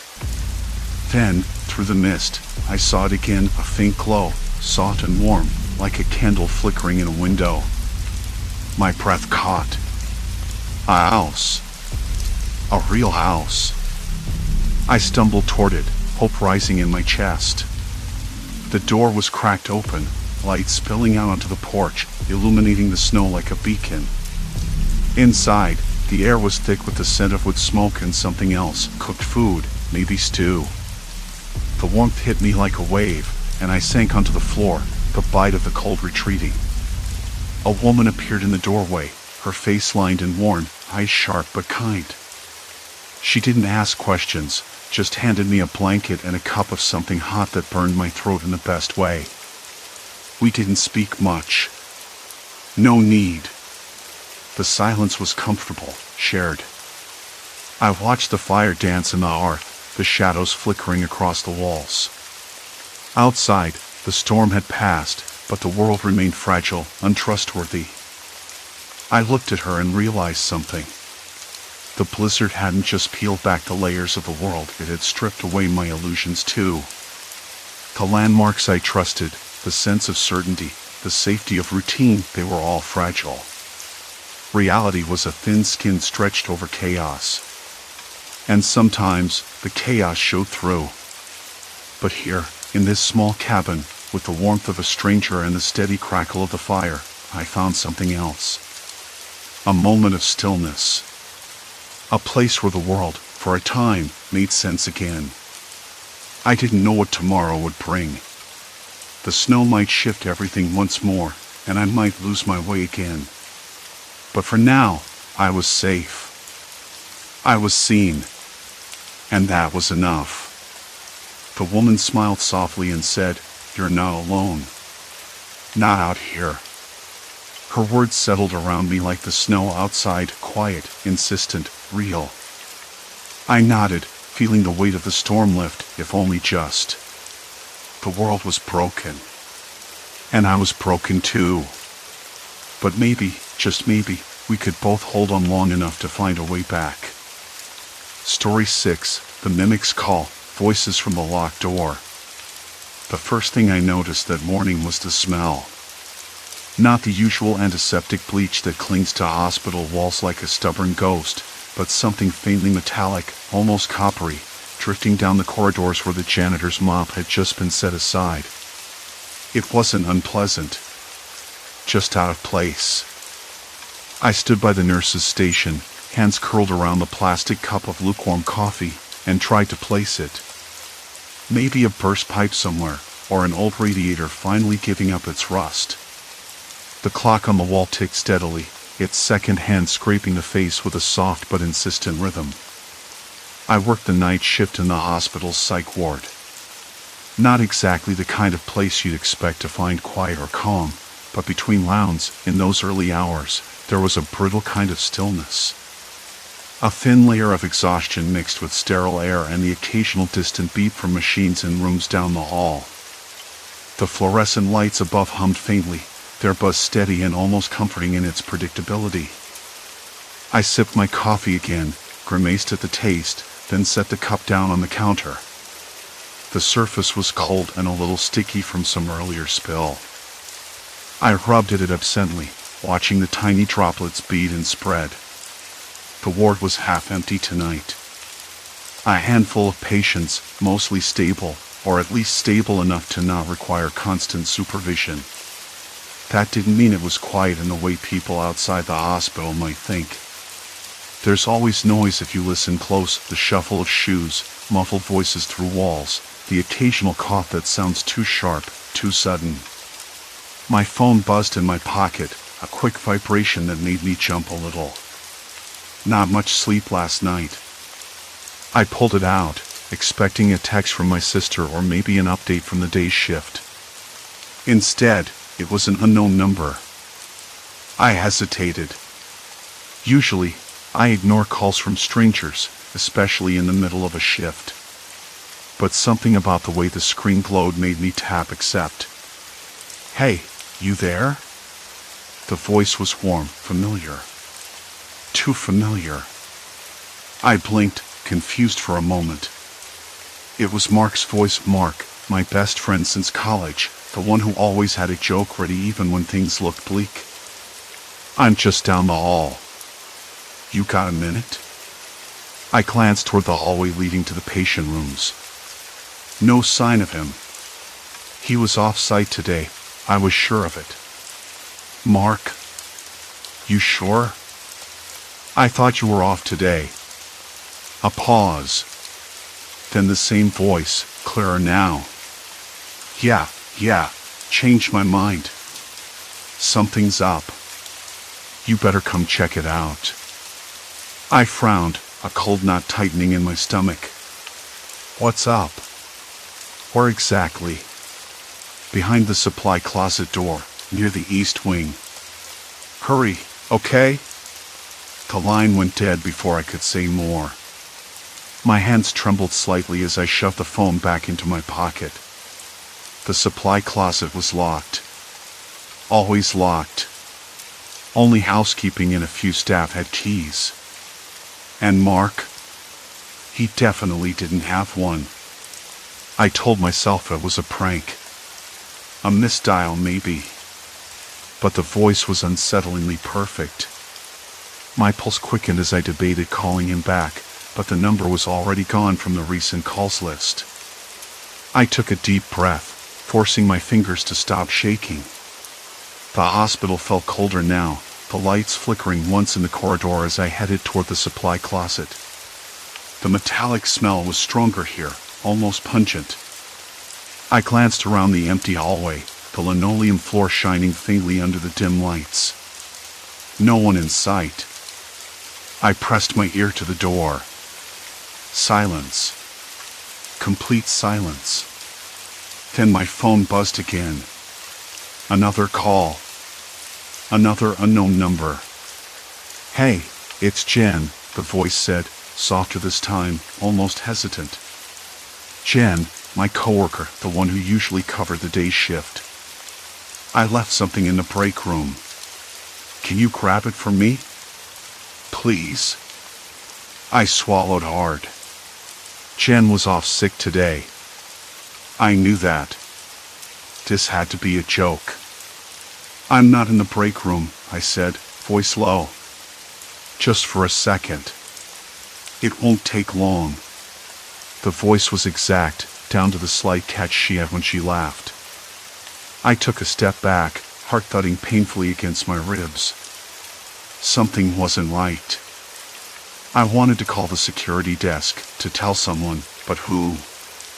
This had to be some kind of sick trick. My fingers found the key ring hanging on the wall by the station. But I didn't move. The break room was a few doors down, past the nurse's lounge. I pictured Jen sitting at the table, sipping her cold tea, scrolling on her phone. But I knew she wasn't. The voice was a recording. Or worse, something else. The idea made a cold sweat break out across my back. I turned away from the door. The hospital's hum seemed louder now, the overhead lights flickering again, casting long shadows across the walls. I pulled my jacket tighter around me, the thin fabric doing little to keep the chill at bay. I tried to shake it off. Maybe I was imagining things. The tiredness, the stress of the last few weeks. Everyone's been on edge with the flu season ramping up and the new electronic record system acting up. But a caller with voices so close to home? That was something else. I glanced back at the supply closet door, the small rectangular window dark and opaque. No one on the other side. No one. The phone buzzed again. Crazy, right? I stared at the screen, reluctant. This time, no voice. Just a recorded message, the kind you might hear on a voicemail. "Don't be afraid," it said, calm and measured. The tone was almost soothing, but the words felt like a warning. "Come to the East Wing. We're waiting." I dropped the phone onto the counter, the plastic case rattling softly. My breath caught in my throat. The metallic smell seemed sharper now, weaving into the sterile hospital air like a thread of something poisonous. I looked around the empty ward, shadows pooling in corners, the faint buzz of the ventilation system the only sound. The hospital had always felt like a maze at night, endless corridors folding into themselves, rooms that felt like traps if you stayed too long. My hands still shook.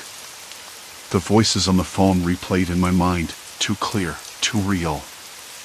Someone knew me, knew my friends, knew my routine, and they wanted me to follow. I didn't move for a long moment. The fluorescent lights flickered overhead again, and I wondered how long I'd stay standing before I had to run. No turning back now.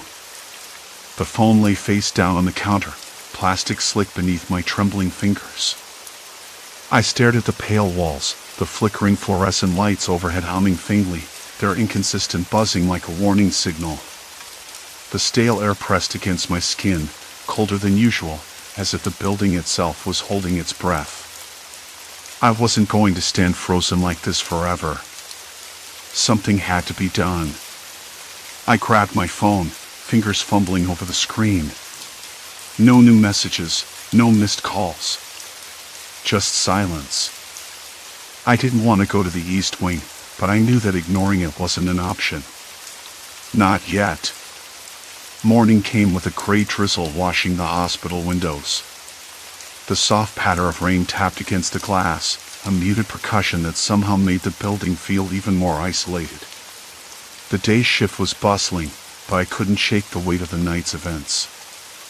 I found myself hovering near the nurse's station, watching faces I'd known for years, searching for any sign that someone else might have noticed the strange calls.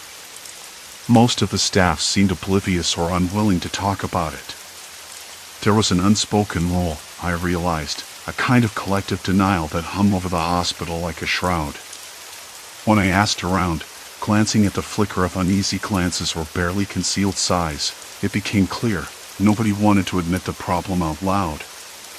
I cornered Maria during her break, the one nurse who'd always been a bit more straightforward. She wiped her hands on her uniform, eyes darting nervously.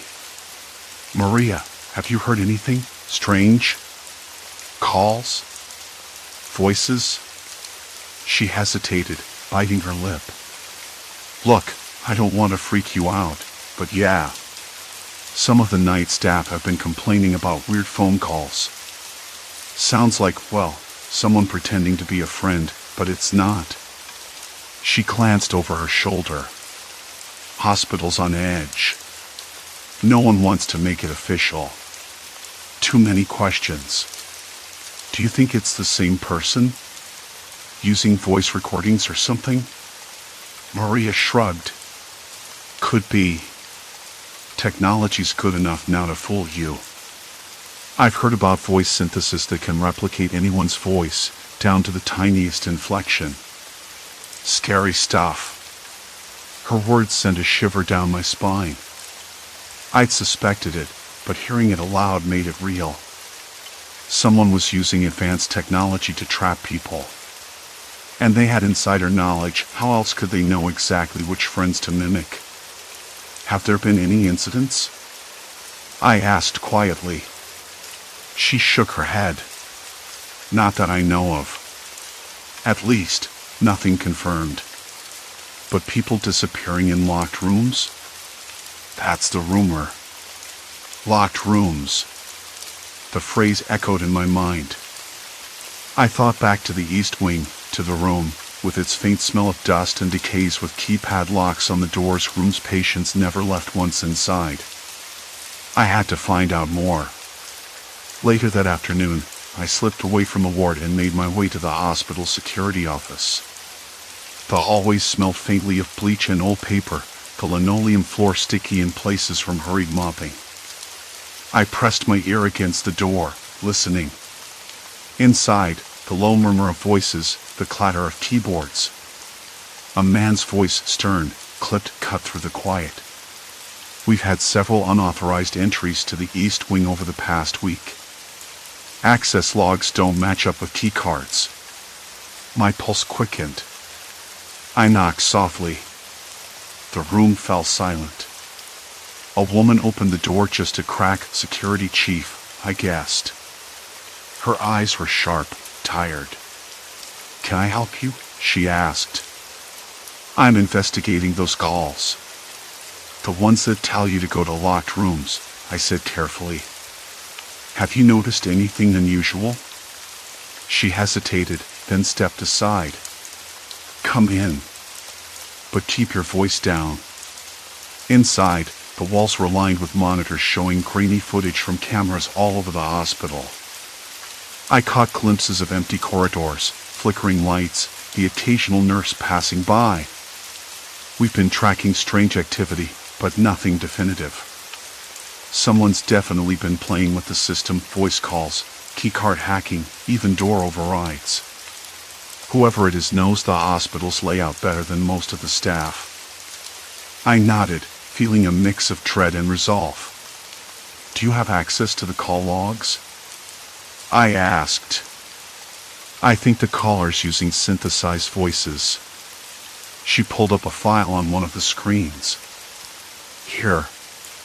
Listen. She hit play. A voice filled the room, soft and familiar. It was Sarah's voice, my closest friend, who worked nights in pediatrics. The tone was warm, inviting. Hey, can you come here for a minute? I need your help. My stomach twisted. It was exactly like the calls from last night. How is this possible? I whispered. We don't know, the security chief said. But it's too precise to be coincidence. Her phone buzzed. She glanced at the screen, then frowned. Another call just came in. To room 214. East Wing.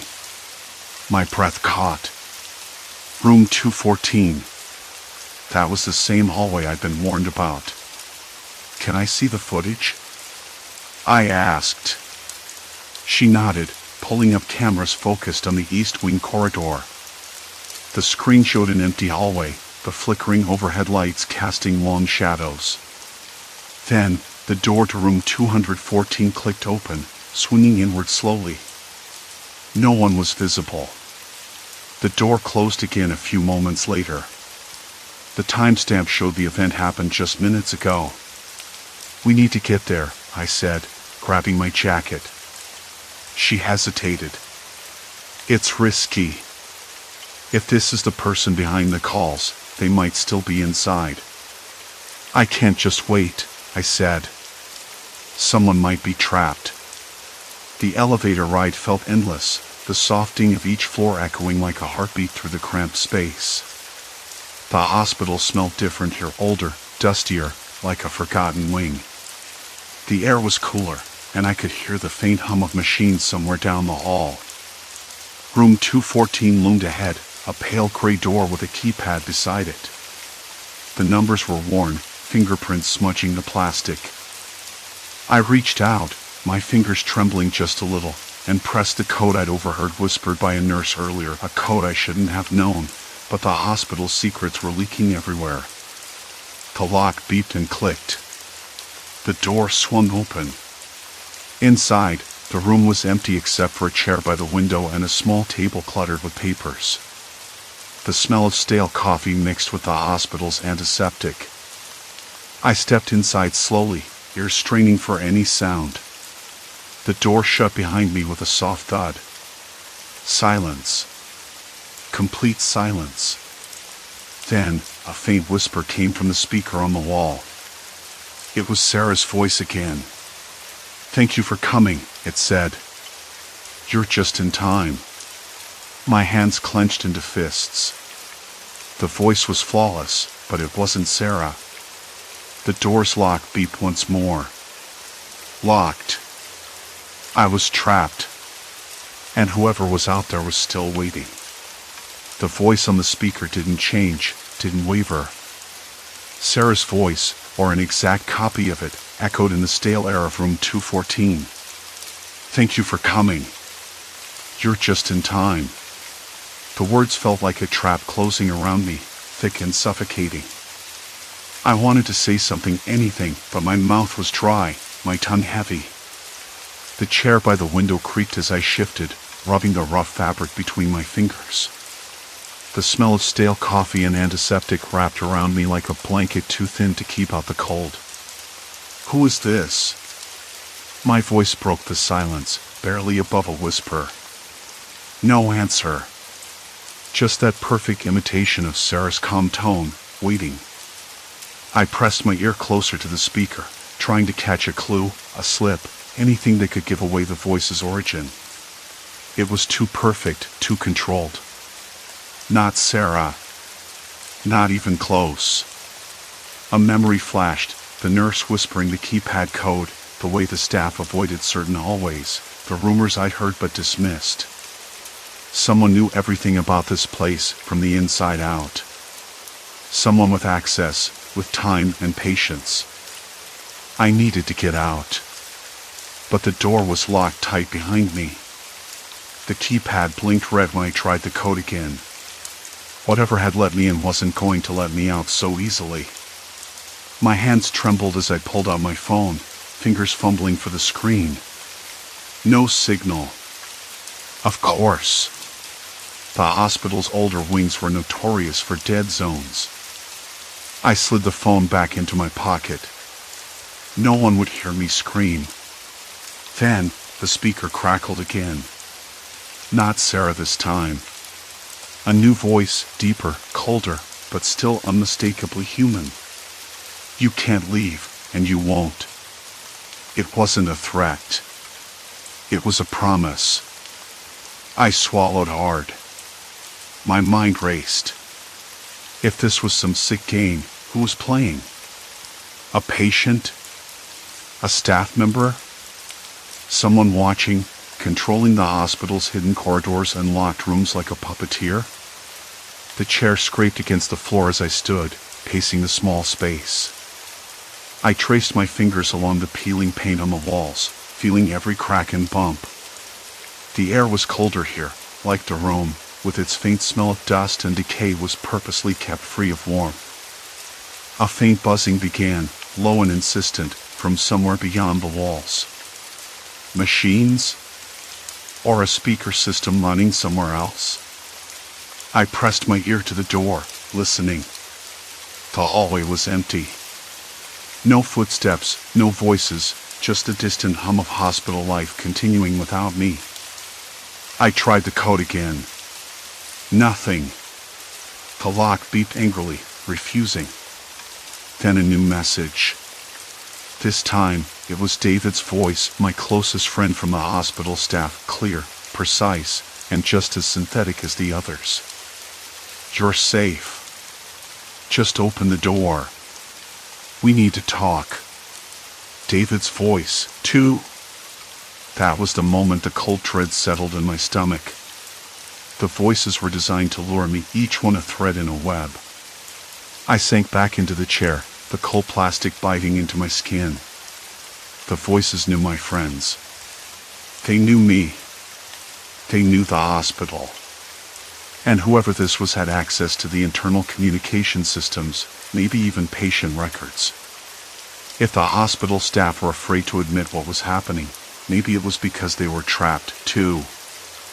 I thought about calling security again, but without a signal or a working phone line, it was useless. And if the caller had insider knowledge, they might have disabled those systems deliberately. I closed my eyes, trying to steady my breath. A plan started to form, shaky but necessary. If I could find the speaker's source, maybe I could trace the call, find the person behind this. But first, I had to get out of this room. I examined the windows. They were sealed shut, heavy panes with no visible latches. The air smelled faintly of mold and dust, and the glass was cold beneath my fingertips. Behind me, the small table cluttered with papers caught my eye. I shuffled through them with trembling hands, charts, notes, scribbled phone numbers. One document had a staff roster with access codes written in the margins. I recognized some names, people I'd worked with, people who might be involved or victims themselves. One name stood out. Someone recently moved to this wing. No one had mentioned them before. A new technician, supposedly hired last month. I'd never met them. The buzzing grew louder, more insistent. The voices returned, one after another, layering over each other in a disorienting chorus of familiarity. Sarah's calm tone, David's gentle reassurance, even my own voice, distorted but recognizable. My head throbbed. The horror wasn't just the trap itself, it was the precision, the cold calculation behind it. Someone was watching me, playing me, using the people I trusted as bait. I stood suddenly, heart hammering, and scanned the room for anything else, anything I could use. Behind the chair, a faint outline in the wall caught my eye. A small vent, almost invisible, with a faint light flickering inside. The buzzing was louder there. I crouched, fingers trembling, and peered inside.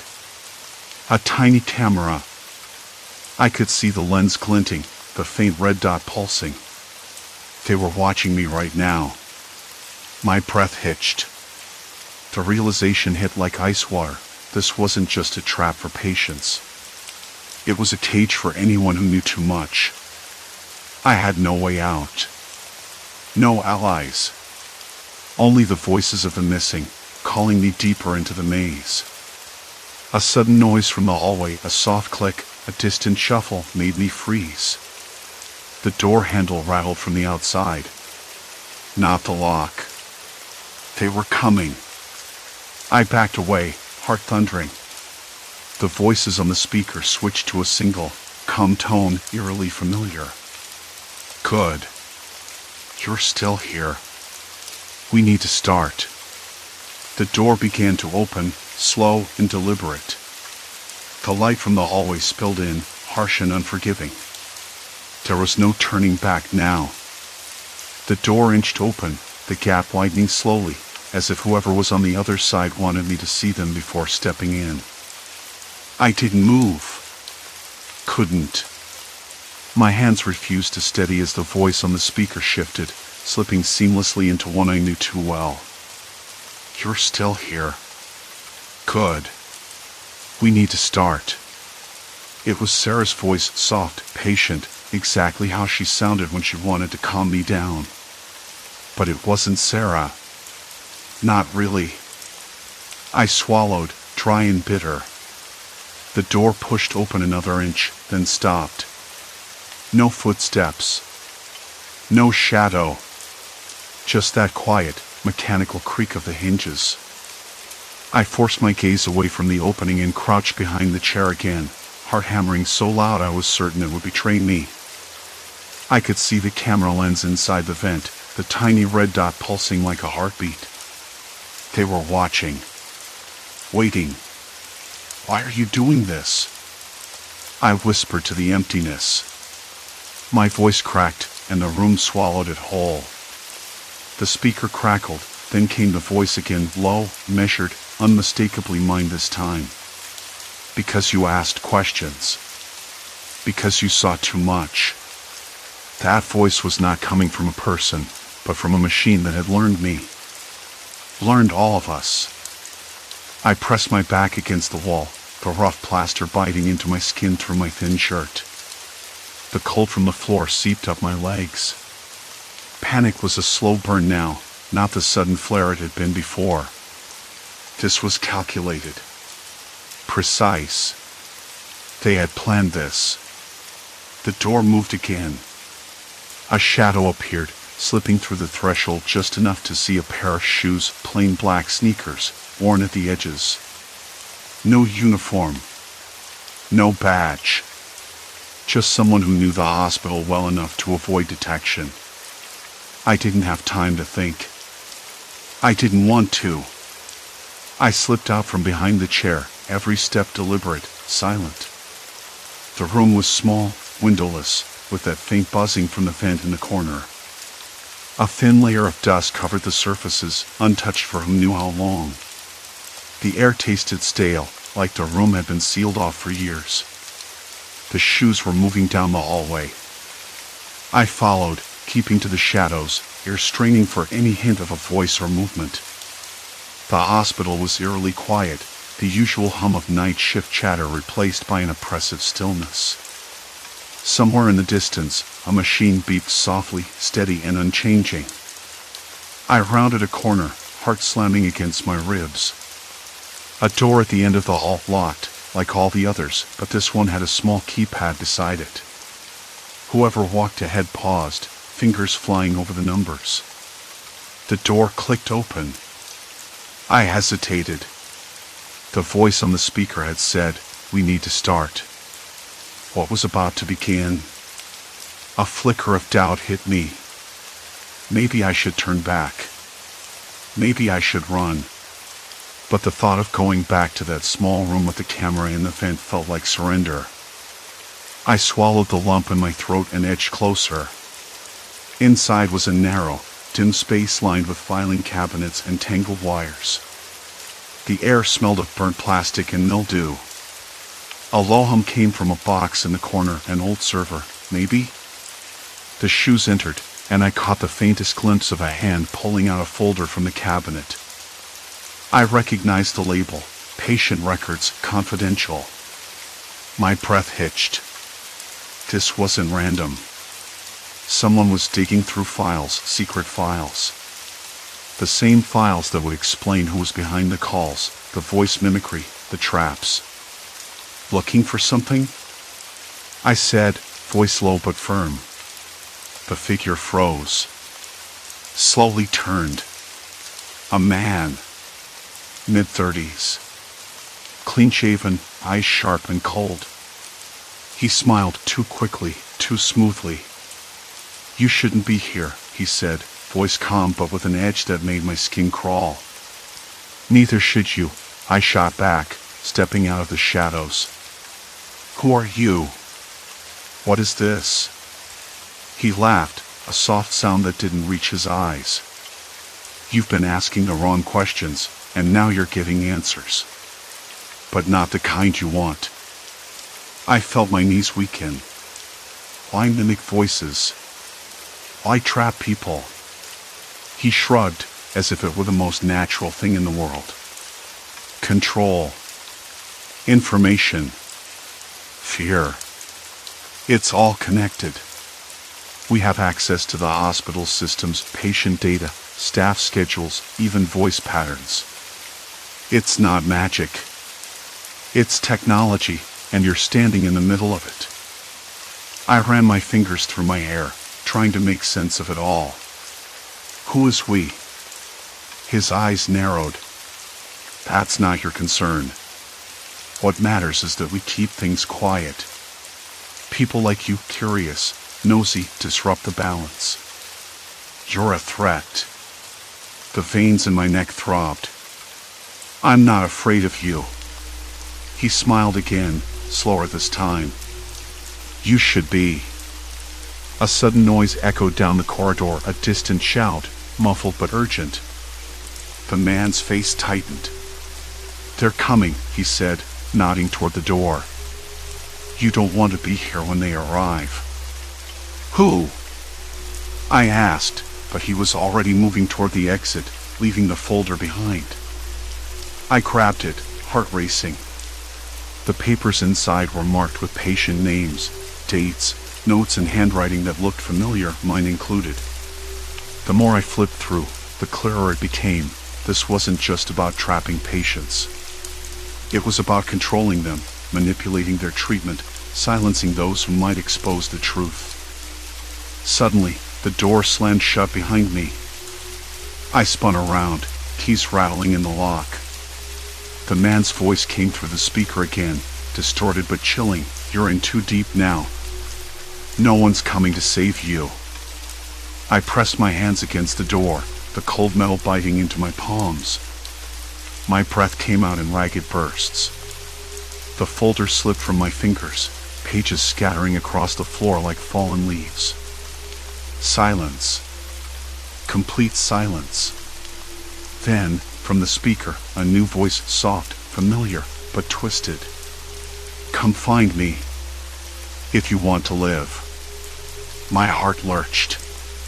It was David's voice. Or at least, it sounded exactly like his. I sank to the floor, the weight of the folder heavy in my lap. The hospital's walls seemed to close in, the fluorescent light flickering overhead like a dying pulse. No allies. No way out. Only the voices and the cold, calculated trap waiting for me to make the next move. I didn't know who was behind this. But I knew one thing for sure. If I followed the voice, I might never come back. The door remained locked behind me, cold metal pressing into my back. David's voice had faded from the speaker, replaced by silence so thick it pressed against my ears. I traced trembling fingers over the folder's cover, already crumpled from my grip. I was caught in a web I couldn't see, spun with threads of voices I trusted, voices that weren't real. I didn't move right away. My lungs shook as I tried to steady my breath, the air tasting metallic and bitter. The cold plaster wall behind me was rough against my skin, and I pressed my forehead to it, trying to gather what little calm I could. No one was coming. I knew that now. The staff had retreated into silence, their eyes avoiding mine when I asked questions yesterday. Fear had built a wall between us, thicker than any hospital door. I looked down at the folder again. Inside were notes, schedules, patient records. Everything pointed to someone on the inside, someone with knowledge, access, and the skill to imitate voices perfectly. Voice synthesis, they had said. Technology advanced enough to fool even the most attentive ear. But why? Why trap people like this? And who was the man behind the distorted speaker? I pressed my hand against the door again. No give. No way out. The hospital was a maze, and I was a rat caught in a trap. I had to get out. I had to warn someone. Hours later, or maybe it was the next morning, time had blurred. I found myself back in the staff lounge, the flicker of the old television casting a blue glow over empty coffee cups and discarded snack wrappers. I sat with my hands wrapped around a lukewarm mug, the bitterness of black coffee grounding me. The others were there too, though not as one. Nurse Patel sat in a corner, eyes fixed on her phone. Dr. Morales leaned against the counter, quiet. Even the janitor, usually chatty during the night shift, moved like a shadow, avoiding eye contact. I cleared my throat. We need to talk. About what's been happening. They all looked up, a brief spark of something, hope, fear in their eyes. Then it flickered away. About the calls? Patel's voice was low. Nobody wants to say it out loud. Not yet. I nodded, swallowing hard. I heard the voice. David's voice. But it wasn't him. Someone's using technology to trick us. To lock people away. Morales rubbed his temple. I've seen it too. Patients disappearing, staff avoiding certain rooms. But no one's filing reports. The administration doesn't want this getting out. They're worried about lawsuits, bad press. Which means they'd rather cover it up than fix it, I said, voice tight.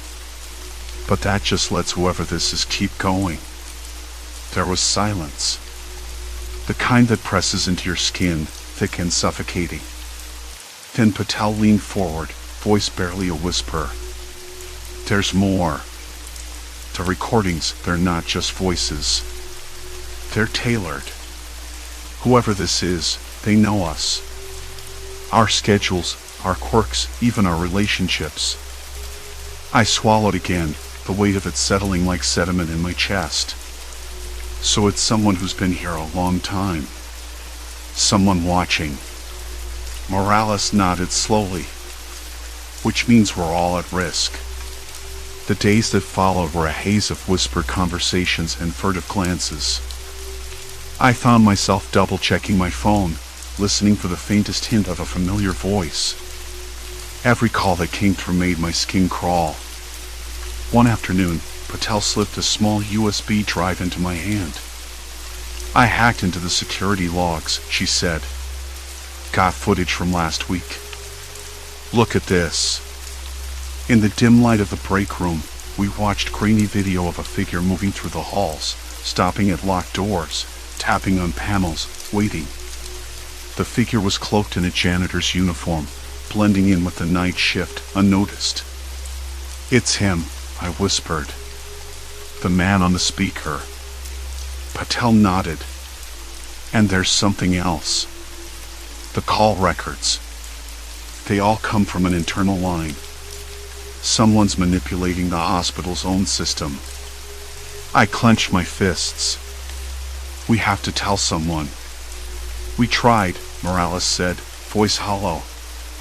But the higher-ups shut us down. Told us not to spread panic. I thought of David, trapped in that room, his voice used against me. Of the patients who'd vanished, the staff too scared to speak. Then, one night, The phone rang in the empty ward. My heart jumped. The caller ID was blank. I answered, voice steady despite the tremor in my hands. Who is this? A pause, then a voice, soft but unmistakable. It's me. Come find me. David's voice again. But this time, I didn't move. I didn't follow. I hung up. Weeks passed. The hospital shifted beneath the weight of unspoken fears. The janitor was transferred suddenly, without explanation. The call stopped, or at least, I didn't get any more. But the silence was different now. Heavier. Like a door closed and locked behind me. I kept the folder from that night, tucked away in my desk. Sometimes, when the hospital was quiet, I'd pull it out, run my fingers over the pages, trying to make sense of what had happened. I wasn't the same. I couldn't be. The voices had changed me, sharpened my instincts, twisted my trust. And yet, I still came to work.